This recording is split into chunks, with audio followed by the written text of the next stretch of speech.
നമ്മളെപ്പോഴും ചെയ്യുന്നത് ഒന്നോ രണ്ടോ കേസ് ഹിസ്റ്ററി എടുത്തിട്ട് അത് അനലൈസ് ചെയ്യാം. അതിന് നമ്മൾ ഉടമ്പടി വചന വിചാരമെന്ന് പറയും. അതായത് ഒരു സാക്ഷ്യം എടുത്തിട്ട് അതിൽ പ്രവർത്തിച്ചിരിക്കുന്ന ഉടമ്പടി തത്വങ്ങൾ എന്താണ്, അതിൻ്റെ കോമൺ ഫാക്ടേഴ്സ് എന്താണ്, നമ്മൾക്ക് ആക്ടിവേറ്റ് ചെയ്യാൻ പറ്റിയ അതിൻ്റെ അകത്ത് നിന്ന് എടുക്കുന്ന ഒരു ഫോർമുല, സൂത്രവാക്യം, അത് നമ്മളെടുത്താൽ എങ്ങനെ നമ്മുടെ വിഷയത്തിൻ്റെ മേൽ പ്രശ്നത്തിന് ഒരു സോൾവിങ് ഉണ്ടാവും. നമ്മളിന്ന് അനുഭവിക്കുന്ന ജീവിത പ്രശ്നങ്ങൾക്ക് സൊല്യൂഷൻ കാണുകയാണ് ഉടമ്പടിയുടെ ലക്ഷ്യം. ഉടമ്പടി പോലെ ഇങ്ങനെ സർവസ്പർശിയായിട്ടുള്ള എല്ലാ വിഷയങ്ങളെയും സ്പർശിക്കുന്ന, സർവജനീനമായ എല്ലാ ജനങ്ങളെയും സ്പർശിക്കുന്ന ഒരു പ്രെയർ പ്രോജക്റ്റ്, പ്രാർത്ഥനാ പദ്ധതി, അതാണ് ഉടമ്പടിയുടെ ഒരു തനത് കൃപയെന്ന് പറയുന്നത്. കാരണം എല്ലാ ജനങ്ങളെയും അത് ആപ്ലിക്കബിളാണ്. Divide of any caste and creed, എന്ത് ജാതിയായാലും എന്ത് മതമായാലും മനുഷ്യൻ എന്നുള്ള ആ ഒരു വിഷയത്തിൽ, കോമൺ ഫാക്ടറിൽ ഇത് ഏത് കാലാവസ്ഥയിലും വർക്കിംഗ് കണ്ടീഷനാണ്, വർക്കൗട്ട് ചെയ്യും. അപ്പോഴവർ ഓൾറെഡി ഉടമ്പടി പ്രാബല്യത്തിൽ വരുത്തി അവരതിനെ ക്രാക്ക് ചെയ്ത വിധം കണ്ടുപിടിക്കുക, അതിൽ പ്രവർത്തിച്ച തത്വങ്ങളെ ട്രേസ് ഔട്ട് ചെയ്യുക. അതാണ് ഈ വചന വിചാരണത്തിൻ്റെ അല്ലെങ്കിൽ കേസ് ഹിസ്റ്ററി സ്റ്റഡിയുടെ പ്രധാനപ്പെട്ട ലക്ഷ്യം, ഉടമ്പടി ധ്യാനത്തിലൂടെ. അപ്പം നിങ്ങൾക്കും ഇന്ന് ഇവിടുന്ന് ട്രേസ് ഔട്ട് ചെയ്തിരുന്ന പ്രിൻസിപ്പിൾ നിങ്ങളുടെ ജീവിത മണ്ഡലത്തിൽ നിങ്ങൾക്ക് ആപ്ലിക്കേറ്റ് ചെയ്യാവുന്നതാണ്. അതുകൊണ്ട് തന്നെ ഈ ധ്യാന മണിക്കൂറിലൂടെ ദൈവം നമുക്ക് ഉൾക്കാഴ്ചകൾ നൽകാനും ഉത്ബോധനം നൽകാൻ വേണ്ടി സ്തുതിക്കട്ടെ. ഹല്ലേലൂയ, ഹല്ലേലൂയ, ഹല്ലേലൂയ, ഹല്ലേലൂയ. ധ്യാനത്തിന്റെ ആദ്യ അന്തം നിങ്ങൾക്ക് വചനം നൽകണമേ എന്ന് പ്രാർത്ഥിക്കുന്നു. നിങ്ങളെ വചനത്താൽ വഴി നടത്തണമേ എന്ന് പ്രാർത്ഥിക്കുന്നു. ആ വെളിപാടുകൾ നൽകണമേ എന്ന് പ്രാർത്ഥിക്കുന്നു.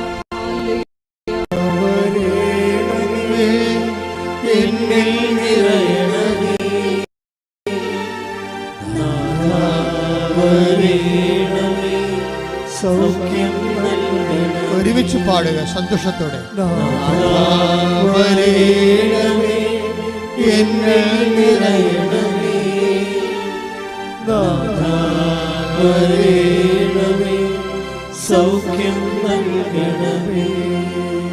പരിശുദ്ധ പരമദിവ്യകാരുണ്യത്തിന് ആരാധനയും സ്തുതിയും പുകഴ്ചയും ഉണ്ടായിരിക്കട്ടെ. പരിശുദ്ധ പരമദിവ്യകാരുണ്യത്തിന് ആരാധനയും സ്തുതിയും പുകഴ്ചയും ഉണ്ടായിരിക്കട്ടെ. ഏതാണ്ട് ഒരേ പ്രിൻസിപ്പിൾ വർക്കൗട്ട് ചെയ്തിട്ടുള്ള രണ്ട് സാക്ഷ്യങ്ങളെ നിങ്ങളുടെ ശ്രദ്ധയിൽപ്പെടുത്തുന്നതാണ്. ഒന്നാമത്തെ സാക്ഷ്യം അലീഷ വർഗീസിൻ്റെ സാക്ഷ്യമാണ്. അതിൻ്റെ ഒപ്പം പഠിക്കാവുന്ന സാക്ഷ്യം മിനി സെലസ്റ്റിൻ ആരൂർ. ഇനി ഇവർ ഉടമ്പടി ഫസ്റ്റായിട്ട് ഇവർ ചെയ്യുമ്പോൾ ഇവരുടെ ദെൻ റിയാലിറ്റി അല്ലെങ്കിൽ അവരുടെ സ്റ്റാറ്റസ് എന്തായിരുന്നു, അവരുടെ സഫറിങ് സ്റ്റാറ്റസ് എന്തായിരുന്നു. ഇപ്പം മിനിയെ സംബന്ധിച്ചിടത്തോളം ഉള്ളത് ഹസ്ബൻഡിൻ്റെ ശ്വാസകോശ രോഗമാണ്. അതാണ് മിനിയുടെ ഏറ്റവും പ്രയാസപ്പെട്ട ഉടമ്പടിയിലേക്ക് വരാനുള്ള പ്രത്യേകമായ ഒരു സിറ്റുവേഷൻ. അത് മാറാത്ത ഒരു മാരകമായ ഒരു ശ്വാസകോശ രോഗം. അതാണ് മിനിയെ അലട്ടുന്ന ഒരു പ്രധാനപ്പെട്ട കാര്യം. രണ്ടാമത് മിനിയെ അലട്ടുന്ന രണ്ടാമത്തെ കാര്യം, ഹസ്ബൻഡ് മരിച്ചു പോയാൽ പിന്നെ 2 മക്കളുണ്ട്, അവരുടെ ഭാവി എന്താണെന്നുള്ളതാണ് ഒരമ്മ എന്ന രീതിയിൽ രണ്ടാമത്തെ അലട്ടൽ പ്രശ്നം. മൂത്ത മകനും ഓരോരുത്തരും എത്തിയിട്ടില്ല. രണ്ടാമത്തെ മകൻ പഠനത്തിൻ്റെ കാലഘട്ടമാണ്. ഇപ്പം എന്തെങ്കിലും സംഭവിച്ചു പോയാൽ എങ്ങനെ ഈ കുടുംബത്തെ എങ്ങനെ മുന്നോട്ട് കൊണ്ടുപോകാൻ പറ്റും, ഒരു ഐഡിയ ഇല്ല. ആശങ്കയുണ്ട്, പക്ഷെ നിലനിൽപ്പിനുള്ളൊരു ആധാരങ്ങളില്ല. ഇതാണ് ഇവരുടെ ഒരു സിറ്റുവേഷൻ. ഇനി അപ്പം ഒരു 3 ഡീമെറിറ്റ്സ് അവർക്കുള്ളത്. ഇനി നമ്മൾ അലീഷയ്ക്ക് വരുമ്പോൾ അലീഷയുടെ കേസിസ്റ്റ് പറയണത് അവർക്ക് ഇതുപോലെ 3 ഡീമെറിറ്റ്സ് ഉണ്ട്. അവരുടെ ഒന്നാമത്തെ ഡീമെറിറ്റ്സ്, അവരൊരു സ്റ്റുഡൻ്റാണ്, വിദേശത്ത് ജോലിക്ക് പോകാൻ വേണ്ടി പ്രിപ്പയർ ചെയ്യുന്നൊരു സ്റ്റുഡൻ്റാണ്, ഒരു യുവതിയാണ്.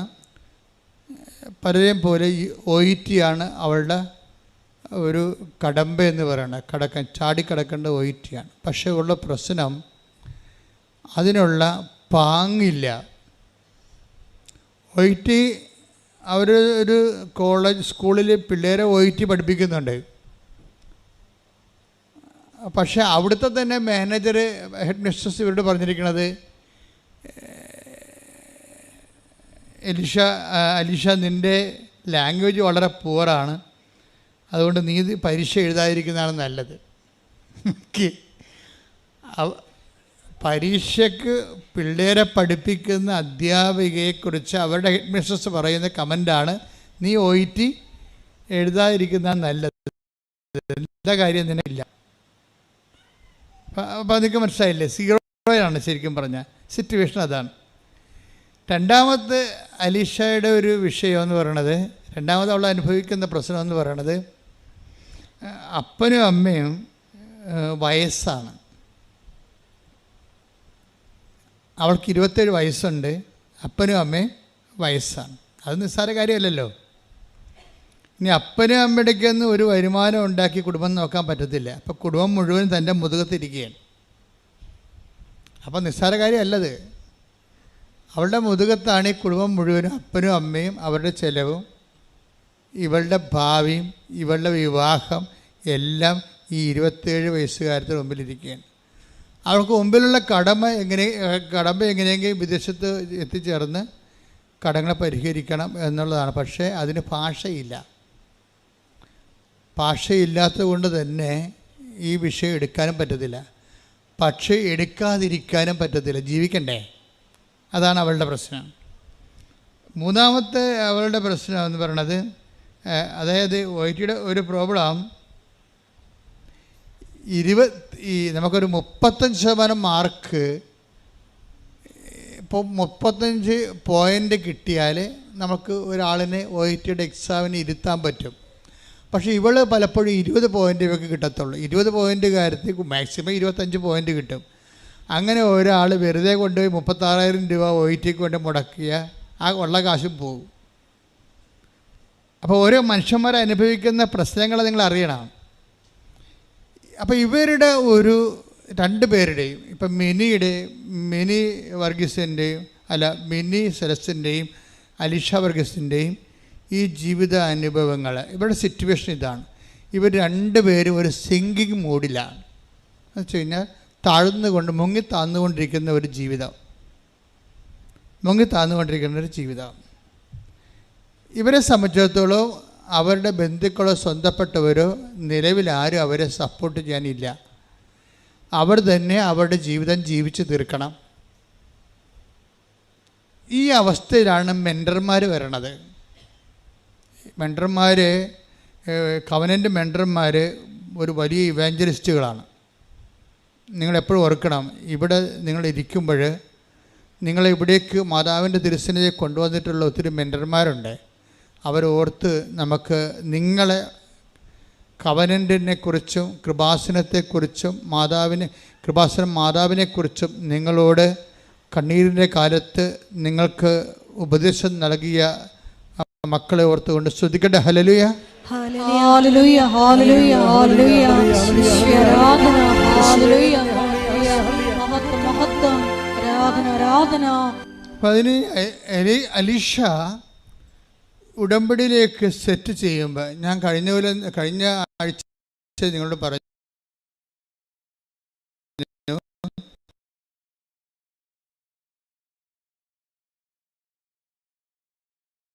അവർ പദ്ധതിയിലേക്ക് ക്രമീകരിച്ച് വെക്കുക, സെറ്റ് ചെയ്ത് വെക്കുക.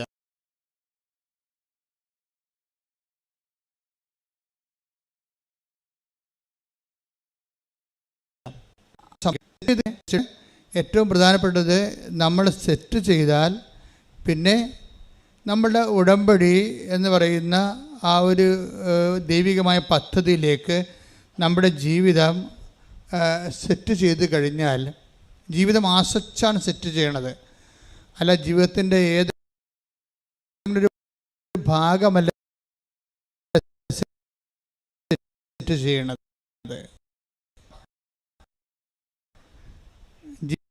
ജീവിതം ആസറ്റ് നിങ്ങളുടെ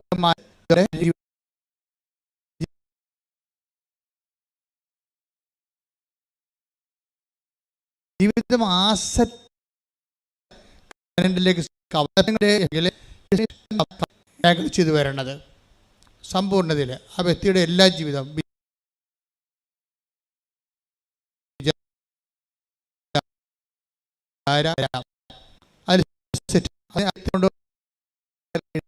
മനുഷ്യരായിട്ട് മുന്നോട്ട് പോയാൽ ഉടമ്പടി ക്രാക്കാകത്തില്ല. കാര്യം ഇതിനകത്ത് ഉടമ്പടിയുടെ മറ്റ് പ്രാർത്ഥനാ രീതികളിൽ നിന്ന് വ്യത്യസ്തമായിട്ടുള്ളത്, നിങ്ങൾ ഉടമ്പടി പെർഫെക്റ്റ് ആണെങ്കിൽ, ഇവിടുന്ന് പറഞ്ഞിരിക്കുന്നത് അവൻ പറയണ പോലെ ചെയ്യുന്നതനുസരിച്ച് കൊണ്ട് നിങ്ങളുടെ പ്രാർത്ഥനാ ജീവിതവും നിങ്ങളുടെ പ്രവർത്തന ജീവിതവും നിങ്ങളുടെ പ്രേക്ഷിത ജീവിതവും, 3 ജീവിതമാണ് ഉടമ്പടിക്കുള്ളത്. ഒന്ന് പ്രാർത്ഥനാ ജീവിതം, എല്ലാ വിഷയവും പ്രാർത്ഥന കൊണ്ട് സമീപിക്കുക. അതിൻ്റെ പ്രിസ്ക്രൈബ്ഡ് വളരെ സെലക്റ്റീവ് പ്രെയർ ഇവിടുന്ന് തരും. സെലക്റ്റീവ് പ്രെയർ, അതായത് ഒരു വിഷയം ക്രാക്ക് ചെയ്യാൻ പറ്റുന്ന രീതിയിൽ നിങ്ങളൊരു 3 ഫേസിലേക്ക് പ്ലഗ് ചെയ്യാൻ പറ്റുന്ന രീതിയിലുള്ള സെലക്റ്റീവ് പ്രെയറാണ് ഇവിടുന്ന് തരണത്. പ്രെയർ ഒരിക്കലും ഇവിടുന്ന് നിങ്ങൾക്ക് തരണ ഒന്നാമത്തത് പ്രത്യക്ഷീകരണ പ്രാർത്ഥനയാണ്. ആ പ്രത്യക്ഷീകരണ പ്രാർത്ഥന ഒരു പുഷ്പുള്ളായിട്ട് വർക്ക് ചെയ്യേണ്ടതാണ്. നമുക്കറിയാം, ഇപ്പോൾ ഒരു സാധാരണ പ്രാർത്ഥന നമ്മൾ ചെല്ലണതും പ്രത്യക്ഷീകരണ പ്രാർത്ഥന ചെല്ലണതും തമ്മിൽ വ്യത്യാസമുണ്ട്. പ്രത്യക്ഷീകരണ പ്രാർത്ഥന എന്ന് പറയുന്നത് ഉടമ്പടി ബേസ് ചെയ്തിരിക്കുന്നതും ഉടമ്പടിയുടെ ദൈവികമായ ലക്ഷ്യവും എല്ലാം മാതാവിൻ്റെ പ്രത്യക്ഷീകരണവുമായിട്ട് ബന്ധപ്പെട്ടാണ് നമുക്ക് ഉടമ്പടി നൽകിയിരിക്കുന്നത്. അപ്പോൾ 2004 ഡിസംബർ 7 ഉച്ചയ്ക്ക് 2 മണിക്ക് പരിശുദ്ധ അമ്മ ഈ ആൾത്താരെ പ്രത്യക്ഷപ്പെട്ടുകൊണ്ട് സമയഘടിക നെഞ്ചിൽ ചാർത്തി ദുരന്തമുണ്ടാകാൻ പോണ പ്രാർത്ഥിക്കണം. അപ്പോൾ ലോകത്തിലെ ക്ലൈമറ്റ് ചേഞ്ച് ഉൾപ്പെടെയുള്ള ദുരന്തങ്ങളുടെ വലിയ കാലഘട്ടമാണ് 2004 തൊട്ട് 6 തൊട്ട് 6-ലാണത് പ്രകടമാണ്. അമ്മ പറഞ്ഞ ദുരന്തം ആദ്യമായിട്ടും പ്രകടമാകുന്നത് 2006-ലാണ്. 2004 സുനാമിക്ക് ശേഷം, സുനാമിക്ക് 1 മാസം മുമ്പാണ് ദുരന്തമുണ്ടാകാൻ പോകണമെന്ന് പറഞ്ഞത്. പ്രാർത്ഥിക്കണം. അപ്പോൾ ഡിസംബർ 7 പറഞ്ഞു, 26 സുനാമി ഉണ്ടായി. പിന്നെ സുനാമിക്ക് 8 അടങ്ങിയ ഉടനെ ചിക്കൻ ഗുനിയ ആരംഭിച്ചു. ആൾക്കാരൊക്കെ ഇന്നും മുടങ്ങി നടക്കണുണ്ട് അല്ലേ, കണ്ടില്ലേ? ചിക്കൻ ഗുനിയയുടെ കാലം കഴിഞ്ഞത് 2009-ലാണ് തീരണത്. 2009 തീർന്നു കഴിയുമ്പോൾ ഉടനെ നിപ്പ വൈറസ് സ്റ്റാർട്ട് ചെയ്യും. 2012 വരെ ഉണ്ട് നിപ്പ വൈറസ്. നിപ്പ വൈറസിൻ്റെ കൂടെ പിന്നെ പക്ഷിപ്പനി, അങ്ങനെ ഇപ്പോൾ തക്കാളിപ്പനി, പലതരത്തിലുള്ള പനികളെല്ലാം പിന്നെ പനികളുടെ ഒരു കാലഘട്ടമാണ് നമ്മൾ കണ്ടത്. പനികളെല്ലാം തന്നെ മാരകമായ പനികളായിരുന്നു. കുറച്ച് പേര് ജീവിച്ചിരിക്കുന്നവർ അവരെക്കുറിച്ച് ഓർക്കണമെന്നില്ല, മരിച്ചുപോയോ അതൊക്കെ ഉണ്ട്. ഈ കാലഘട്ടത്തിൽ മരിച്ചുപോയ അനേകം കുടുംബങ്ങളുണ്ട്, അനേകം ഭർത്താക്കന്മാരുണ്ട് മരിച്ചുപോയവർ, അനേകം ഭാര്യമാർ മരിച്ചു പോയിട്ടുണ്ട്, മക്കൾ വരെ മരിച്ചു പോയിട്ടുണ്ട്. അപ്പോൾ ആരെങ്കിലും നമ്മളിപ്പോൾ അവശേഷിക്കുന്നവർ മരിച്ചവരെക്കുറിച്ച് അറിയുന്നില്ലല്ലോ. അപ്പോൾ ഈ ഒരു കാലഘട്ടം മരണത്തിൻ്റെ ഒരു വലിയ കാലഘട്ടമാണ്. അതങ്ങനെ വന്ന് ഒരു 2018 മാറണത്, പ്രളയമായി മാറണത്. 18-ലും 19-ലും പ്രളയം വരും. 20-ലേക്ക് വരുമ്പോൾ അത് കോവിഡായിട്ട് ചേഞ്ച് ചെയ്യും. 19 കോവിഡായിട്ട് ഇവിടെ 20-ൽ വരുമ്പോൾ നാട്ടിൽ കോവിഡ് വരും. പിന്നെ 21 വരെ കോവിഡിൻ്റെ കാലഘട്ടമാണ്.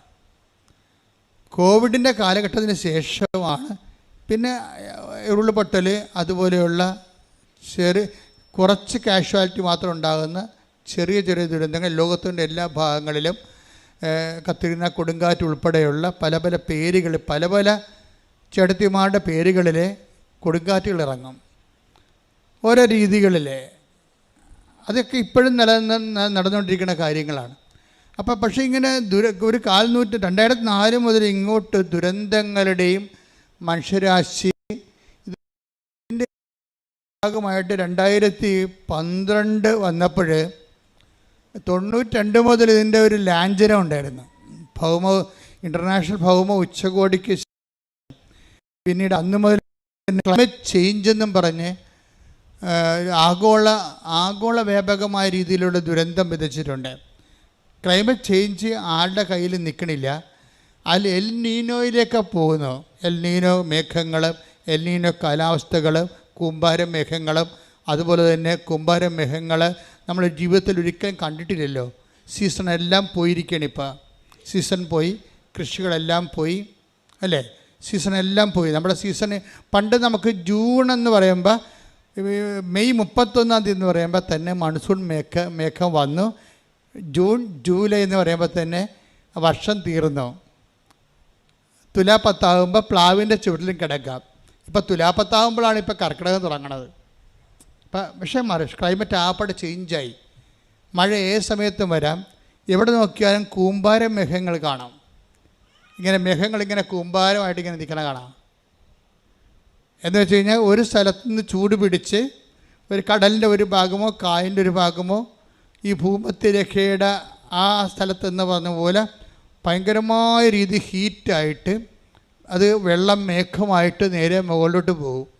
മുകളിലോട്ട് പോയിട്ട് അത് മഴയായി പെയ്തിറങ്ങി താഴേക്ക് വരുമ്പോൾ തന്നെ ആ പഴയ ചൂട് വീണ്ടും അവിടെ തന്നെ നിൽക്കുകയാണ്. അത് കാരണം ഈ മഴയും പിന്നീട് ആവിയായി മേഘമായിട്ട് പോകുമ്പോഴാണ് കൂമ്പാരമേഘങ്ങൾ ഉണ്ടാകുന്നത്. കൂമ്പാരമേഘങ്ങൾ എന്ന് പറഞ്ഞാൽ സഖ്യപർവ്വതം പോലെയുള്ള വലിയ മേഘങ്ങൾ, പർവ്വതം പോലെയുള്ള പർവ്വത മേഘങ്ങളാണ്. ഈ പർവ്വത മേഘങ്ങളുടെ സഞ്ചാരം ആണ് പിന്നീട്, അതായത് ഒരു മഴയ്ക്ക് പ്രത്യേക പേരുണ്ടല്ലോ, ആ മേഘസ്ഫോടനം. അതാണ് കൂമ്പാരമേഘങ്ങളുടെ മേഘസ്ഫോടനം. മേഘസ്ഫോടനം എന്ന് പറയുമ്പോൾ ഒരു വലിയ തടാകം, തലക്ക് മുകളിൽ തടാകം നിന്നിട്ട് തടാകം തട്ടപ്പാടെ വന്ന് തലയിൽ വീഴുക. അത് ഒരു മാസമൊക്കെ നിന്ന് പെയ്യുമ്പോഴാണ് അണക്കെട്ട് പൊട്ടണത്, ഉരുൾപൊട്ടണത്. കൂമ്പാരമേഘങ്ങൾ പണ്ടില്ലായിരുന്നു. കൃപാസന അമ്മയാണിത് പറയണത്. ദുരന്തമുണ്ടാകാൻ പോകുന്നു, പ്രാർത്ഥിക്കണമെന്ന് പറയണത്. കാലാവസ്ഥ കയ്യിൽ നിന്ന് വിട്ടുപോകുന്ന അവസ്ഥകൾ. ഏത് സമയത്തും മഴ വരാം. മഴ ഇന്ന സീസണില്ല. കാലാവസ്ഥ ഇല്ലാത്ത രീതിയിൽ മഴകൾ ഇങ്ങനെ പെയ്തുകൊണ്ടിരിക്കുക. എപ്പോഴും വെള്ളം നനഞ്ഞും മുങ്ങിയും തുറന്നും ജീവിക്കുക. അതിൻ്റെ പേരിൽ പുതിയ ദുഷ്ടജന്തുക്കൾ, ഹിംസ്ര ജന്തുക്കളൊക്കെ ഉണ്ടാകുക. അൺസീസൺ ആയത് കാരണം, ക്ലൈമറ്റ് ചേഞ്ചുള്ള കാരണം പല കർഷകർക്ക് വിളയിറക്കാൻ പറ്റാത്ത അവസ്ഥ വരുന്നു. ജനത്തിന് കാർഷിക മേഖല തകരുന്നു. ജനം പട്ടിണിയിലാകുന്നു. അങ്ങനെ പല തരത്തിലുള്ള ദുരന്തമുണ്ട്. ഈ മഹാവിഷയത്തെ ലോകത്തിൽ ആദ്യമായിട്ടും സഭയോട് പറയണത് കൃപാസനം മാതാവാണ്.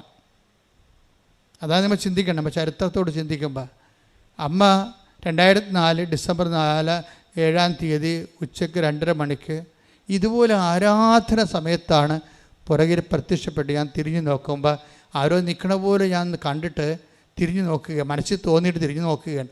അപ്പോഴാണ് സമയഘടികാരം നെഞ്ചിൽ ചാർത്തി മാതാവ് നിൽക്കണത്, പറയണത് ദുരന്തമുണ്ടാകാൻ പോകുന്നു. ആ ദുരന്തത്തിലാണ് എല്ലാം ഉള്ളത്. പ്രാർത്ഥിക്കണം. കാര്യം ശാസ്ത്രം കൊണ്ടൊന്നും ചെയ്യാൻ പറ്റത്തില്ല. കൂമ്പാരമേഘങ്ങളുണ്ടായ ശാസ്ത്രത്തിന് എന്ത് ചെയ്യാൻ പറ്റും? ഒന്നും ചെയ്യാൻ പറ്റത്തില്ല. ശാസ്ത്രത്തിന് വല്ല മുറിയിലൊക്കെ ഇരുന്നുകൊണ്ട് എന്തെങ്കിലും കമ്പ്യൂട്ടർ ഇലക്ട്രോണിക് ബേസിലായിട്ടുള്ള സംഭവങ്ങളൊക്കെ കണ്ടുപിടിക്കാനൊക്കെ പറ്റത്തുള്ളൂ. അല്ലാതെ മനുഷ്യരാശി നേരിടുന്ന വലിയ വിഷയങ്ങളെ മുമ്പിൽ സയൻസ് പകച്ചു നിൽക്കുന്നതാണ് നമ്മൾ കാണുന്നത്. ചിലരോട് പറയും മരം വെച്ച് പിടിപ്പിക്കാൻ പറയും, ചിലരോട് പറയും മരം വെച്ചതാണ് മഴ മാറാത്തതെന്ന് പറയും. കൺഫ്യൂഷൻ ആകപ്പാടെ, മൊത്തം കൺഫ്യൂഷനാണ് പറയണത്. അപ്പോൾ മനുഷ്യൻ്റെ കയ്യിൽ നിന്ന് വിട്ടുപോകുന്നത് കൊണ്ടാണ് ഇതൊരു പ്രാർത്ഥിക്കേണ്ട സബ്ജക്റ്റായിട്ട് മാറണത്. അപ്പോൾ ഇനി ഈ പ്രാർത്ഥന ദുരന്തമുണ്ടാകാൻ പോണ പ്രാർത്ഥിക്കണമെന്ന് പറഞ്ഞുകൊണ്ടാണ് ആ എന്ത് പ്രാർത്ഥിക്കണം എന്ന് ഉള്ള ചോദ്യത്തിൻ്റെ മറുപടിയായിട്ടാണ് അമ്മ പ്രത്യക്ഷീകരണ പ്രാർത്ഥനയും പ്രത്യക്ഷീകരണ പ്രാർത്ഥനയുടെ ഭാഗമായിട്ടാണ് ഉടമ്പടി വരണത്. ഉടമ്പടിയാകുമ്പോൾ ഉടമ്പടിക്കുള്ള ഏറ്റവും വലിയ ഗുണമെന്ന് പറയണത് ദൈവത്തിന് നമ്മൾ മറ്റെല്ലാ പ്രാർത്ഥനകൾക്കുള്ള പ്രത്യേകത നമ്മൾ പ്രാർത്ഥിക്കുന്നു, ദൈവം കേട്ടെങ്കിൽ കേട്ട്, കേട്ടില്ലേ കേട്ടില്ല. അംബിഗസാണ്, ഹൈപ്പോത്തസിസാണ്, ഒരു നിർബന്ധവുമില്ല കേൾക്കണമെന്ന്. പക്ഷെ ഉടമ്പടിയെ സംബന്ധിച്ചിടത്തോളം ഉടമ്പടി ഉടനെ വ്യക്തിക്ക് ദൈവം വ്യക്തിയിൽ ഇൻട്രാക്ട് ചെയ്യാൻ പറ്റുന്ന രീതിയിൽ ഉടമ്പടി വ്യക്തിയെ ആദ്യം തന്നെ റീഫോർമാറ്റ് ചെയ്യും. നിർബന്ധപൂർവമുള്ള റീഫോർമാറ്റ് എന്നുവെച്ചാൽ ഇതിൻ്റെ ഉടമ്പടി ലക്ഷ്യം ദൈവം ഇപ്പം തന്നെ അലീഷായും മിനിയും പറയുന്ന കോമൺ ഫാക്ടറുണ്ട്. അവരെങ്ങനെയാണ് രക്ഷപ്പെട്ടതെന്ന് പറയുന്നുണ്ട്. ഉടമ്പടി ചെയ്തപ്പോൾ എന്താണ് അവർക്ക് സംഭവിച്ചത്, എങ്ങനെയാണ് ഈ പ്രശ്നങ്ങളിൽ നിന്ന്, ഭർത്താവിൻ്റെ മാരകമായ ശ്വാസകോശ രോഗങ്ങളിൽ നിന്നും പെട്ടെന്ന് മകന് ജോലി കിട്ടിയതും ഇളയ മകൻ പഠിച്ച് കയറിയതും എങ്ങനെയാണെന്ന് മിനി പറയുന്നുണ്ട്. അതുപോലെ തന്നെ അലീഷ പറയുന്നത്, എൻ്റെ അപ്പനമ്മയും പ്രായമാണ്, എനിക്ക് 27 വയസ്സാണ്, എനിക്ക് ഭാഷ അറിയാൻ പാടില്ല, എന്നോട് എൻ്റെ മാനേജർ തന്നെ പറഞ്ഞു, പ്രിൻസിപ്പൾ തന്നെ പറഞ്ഞു എഴുതണ്ടെന്ന് പറഞ്ഞു. എന്നിട്ട് എങ്ങനെയാണ് അവൾ എഴുതിയത്, അവൾക്ക് എവിടെ നിന്നാണ് പണം കിട്ടിയത്, എങ്ങനെ എഴുതിയപ്പോൾ അവൾ ഒറ്റയടിക്ക് ജയിച്ചത്? കാര്യം ഭാഷ അറിയുന്നവർ പോലും 10 പ്രാവശ്യം പോയിട്ട് എഴുതുന്നത് നമ്മൾ കേട്ടിട്ടുണ്ട്. ഇത് ഭാഷ അറിയാത്ത പലരും എഴുതണ്ടെന്ന് പറഞ്ഞത് എന്ത് പൈസ പോകുമെന്ന് പറഞ്ഞിട്ട് അലീഷ ഒറ്റ എഴുത്തിന് എങ്ങനെ എഴുതിയെന്ന് അലീഷ പറയുന്നുണ്ട്. അതായത് എഴുതാൻ പോയിട്ട് ഞാൻ അമ്മയെ മാത്രം കണ്ടുകൊണ്ട് ഞാൻ എഴുതാൻ പോയി, വേറെ ആരും ഒന്നും നോക്കിയില്ല. എനിക്ക് എന്നെക്കുറിച്ചറിയാം, ഞാനൊരു ബിഗ് സീറോയാണ്, പക്ഷേ ഞാൻ അമ്മയെ മാത്രം കണ്ടു. ഉടമ്പടിയിലാകുമ്പോഴുള്ള പ്രശ്നം വെച്ച് കഴിഞ്ഞാൽ ഈ പേഴ്സൺ നമ്മുടെ വ്യക്തിത്വത്തിലേക്ക് ദൈവം ഇൻട്രാക്ട് ചെയ്യുകയല്ല, ബൈ പേഴ്സൺ ആയിട്ട് പ്രസൻ്റ് ആകും. ഇത് ആണ് ഉടമ്പടിയുടെ ഏറ്റവും വലിയ പ്രശ്നം. ഈ ദൈവം ഇതിൻ്റെ അകത്ത് ബൈ പേഴ്സൺ പ്രസൻ്റാണ്. അതാണ് അലീഷ പറയണത്.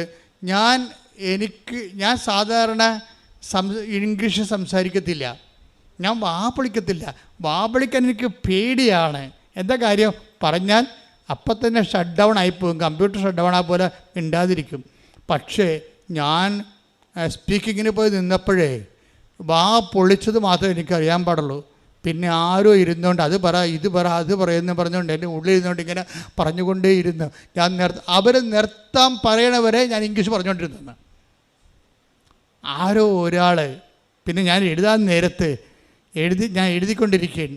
ഞാൻ 3 വരി എഴുതിയപ്പോൾ എൻ്റെ ഉള്ളിൽ നിന്ന് അമ്മ പറഞ്ഞു, റോങ് സ്റ്റോപ്പ് റൈറ്റിംഗ്. ഉള്ളിൽ ഇരുന്നുകൊണ്ട് പറയണേ, നീ എഴുതാൻ ഒക്കെ തെറ്റാണ്, നീ ഒന്ന് റീഡ് ചെയ്തേ, ഒന്ന് എഴുതി വായിച്ച്. അപ്പം ഞാൻ 2ാമത് എടുത്ത് വെച്ച് വായിച്ചപ്പോൾ ഞാൻ ഇത് വേറെ രീതിയിൽ എഴുതിയാൽ ശരിയാകുമല്ലോ എന്ന് ഉള്ളിൽ നിന്ന് ആരോ പറഞ്ഞു. ഞാൻ ആ രീതിയിൽ മൊത്തം എഴുതിയെന്ന് പറയും. അപ്പോൾ എല്ലാം ആരോ പറഞ്ഞു തരുന്നു, ആരോ പറഞ്ഞു തന്നിട്ട് ഞാൻ എഴുതുന്നു, ആരോ പറഞ്ഞു തന്നിട്ട് ഞാൻ ഇംഗ്ലീഷ് പറയുന്നു. അങ്ങനെ ഒരു പേഴ്സൺ ആയിട്ടുള്ള ഒരു വ്യക്തി ഉടമ്പടിയിലേക്ക് കടന്നു വരികയും ഈ വ്യക്തിയാണ് നിങ്ങൾ ഉടമ്പടിയെ, അതായത് ഉടമ്പടി എടുക്കുന്ന ആൾ എപ്പോഴും ഓർക്കേണ്ട ഇതാണ്, ഉടമ്പടി നിങ്ങളുടെ പെർഫെക്റ്റ് ആണെങ്കിൽ നിങ്ങൾക്ക് പകരമായിട്ട് നിങ്ങളുടെ ഡ്യൂപ്പ് വരും. അതാണ് വിഷയം. ഈ സിനിമയിലൊക്കെ ഡ്യൂപ്പ് വരത്തില്ലേ, അതായത് ഏറ്റവും പ്രയാസമുള്ള കാര്യങ്ങൾ ചെയ്യുന്നത് ആ ഫിലിം സ്റ്റാറിൻ്റെ ഡ്രസ്സ് ഇട്ടിട്ട് ആ ഹെയർ സ്റ്റൈൽ കറക്റ്റാക്കിയിട്ട് ആ ഡ്യൂപ്പാണ് അതെല്ലാം ചെയ്യണം. അയാളുടെ എക്സ്പെർട്ടാണ് അതിൻ്റെ അകത്ത്. എന്നിട്ട് ഇടയ്ക്ക് ഇങ്ങനെ ക്യാമറ ഇയാളുടെ ഫേസ് ഇങ്ങനെ സ്റ്റാറിൻ്റെ ഫേസ് ഇങ്ങനെ കാണിക്കുന്നേ ഉള്ളൂ. പക്ഷേ അഭ്യാസവും അടിതള പറക്കലും ചവിട്ടലും ഒക്കെ വരെ നടത്തുന്ന എല്ലാം ഡ്യൂപ്പായിരിക്കും, എക്സ്പെർട്ടായിരിക്കും. ഇതുപോലെ ഉടമ്പടിയിൽ ഒരു ഡ്യൂപ്പുണ്ട് എപ്പോഴും, അതെപ്പോഴും നമ്മൾ ശ്രദ്ധിക്കണം. ഇവർ മാത്രമല്ല, സാക്ഷ്യം പെർഫെക്റ്റ് ഉടമ്പടിയിൽ എല്ലാവരും തന്നെ പ്രസൻസ് പറയുന്നുണ്ട്. എല്ലാവരും തന്നെ പറയും.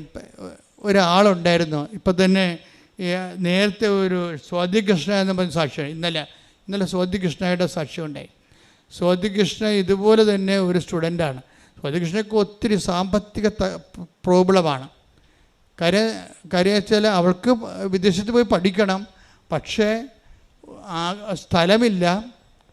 പിന്നെ ഉള്ള സ്ഥലം 3 സെൻറ്റാണ്.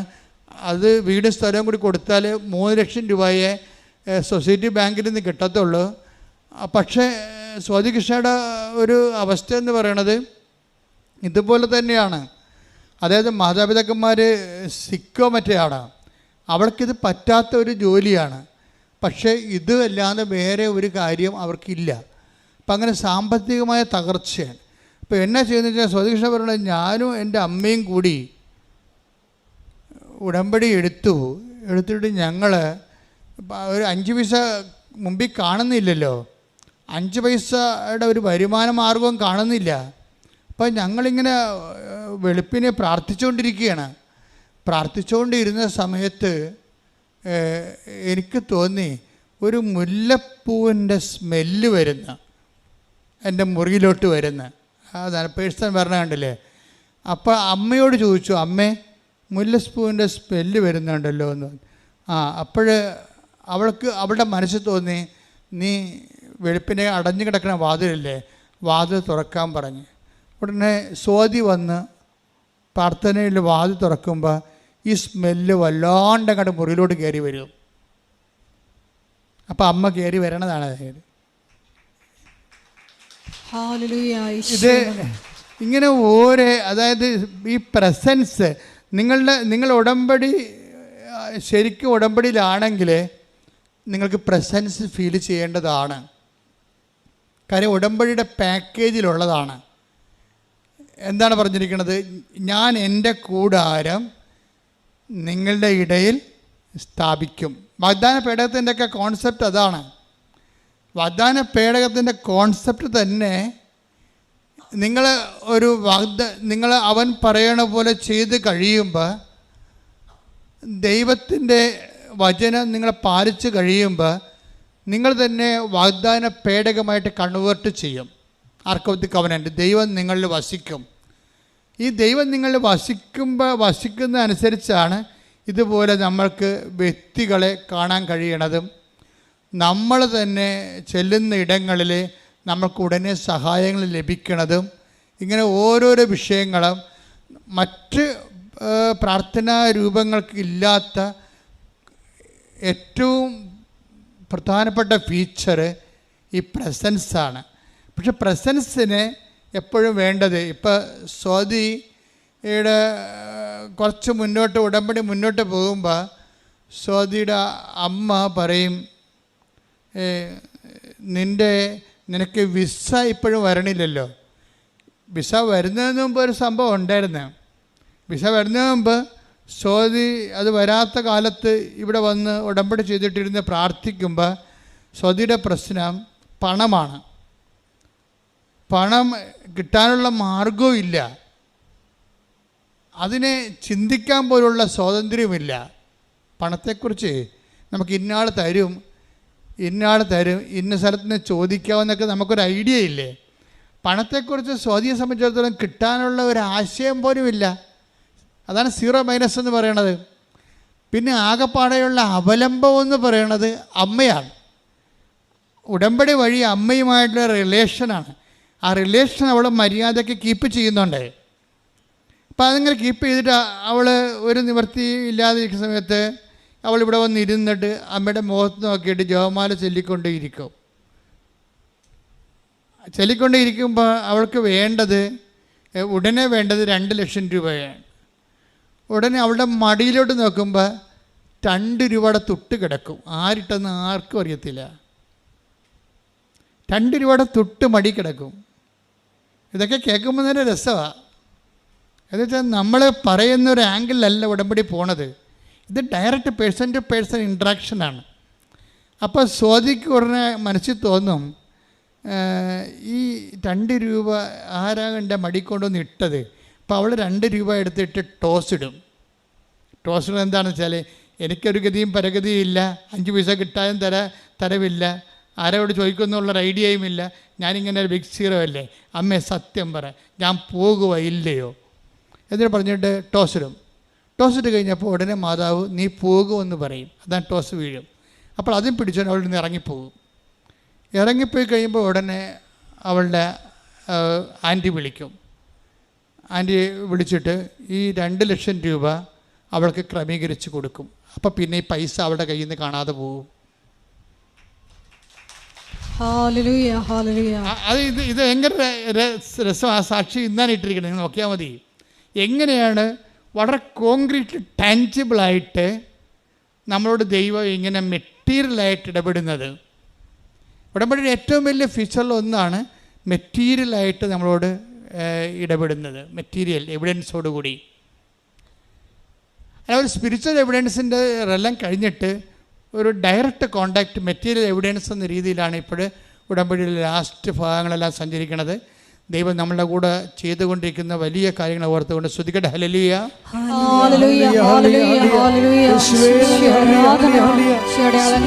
ദിവ്യകാരുണ്യത്തിന്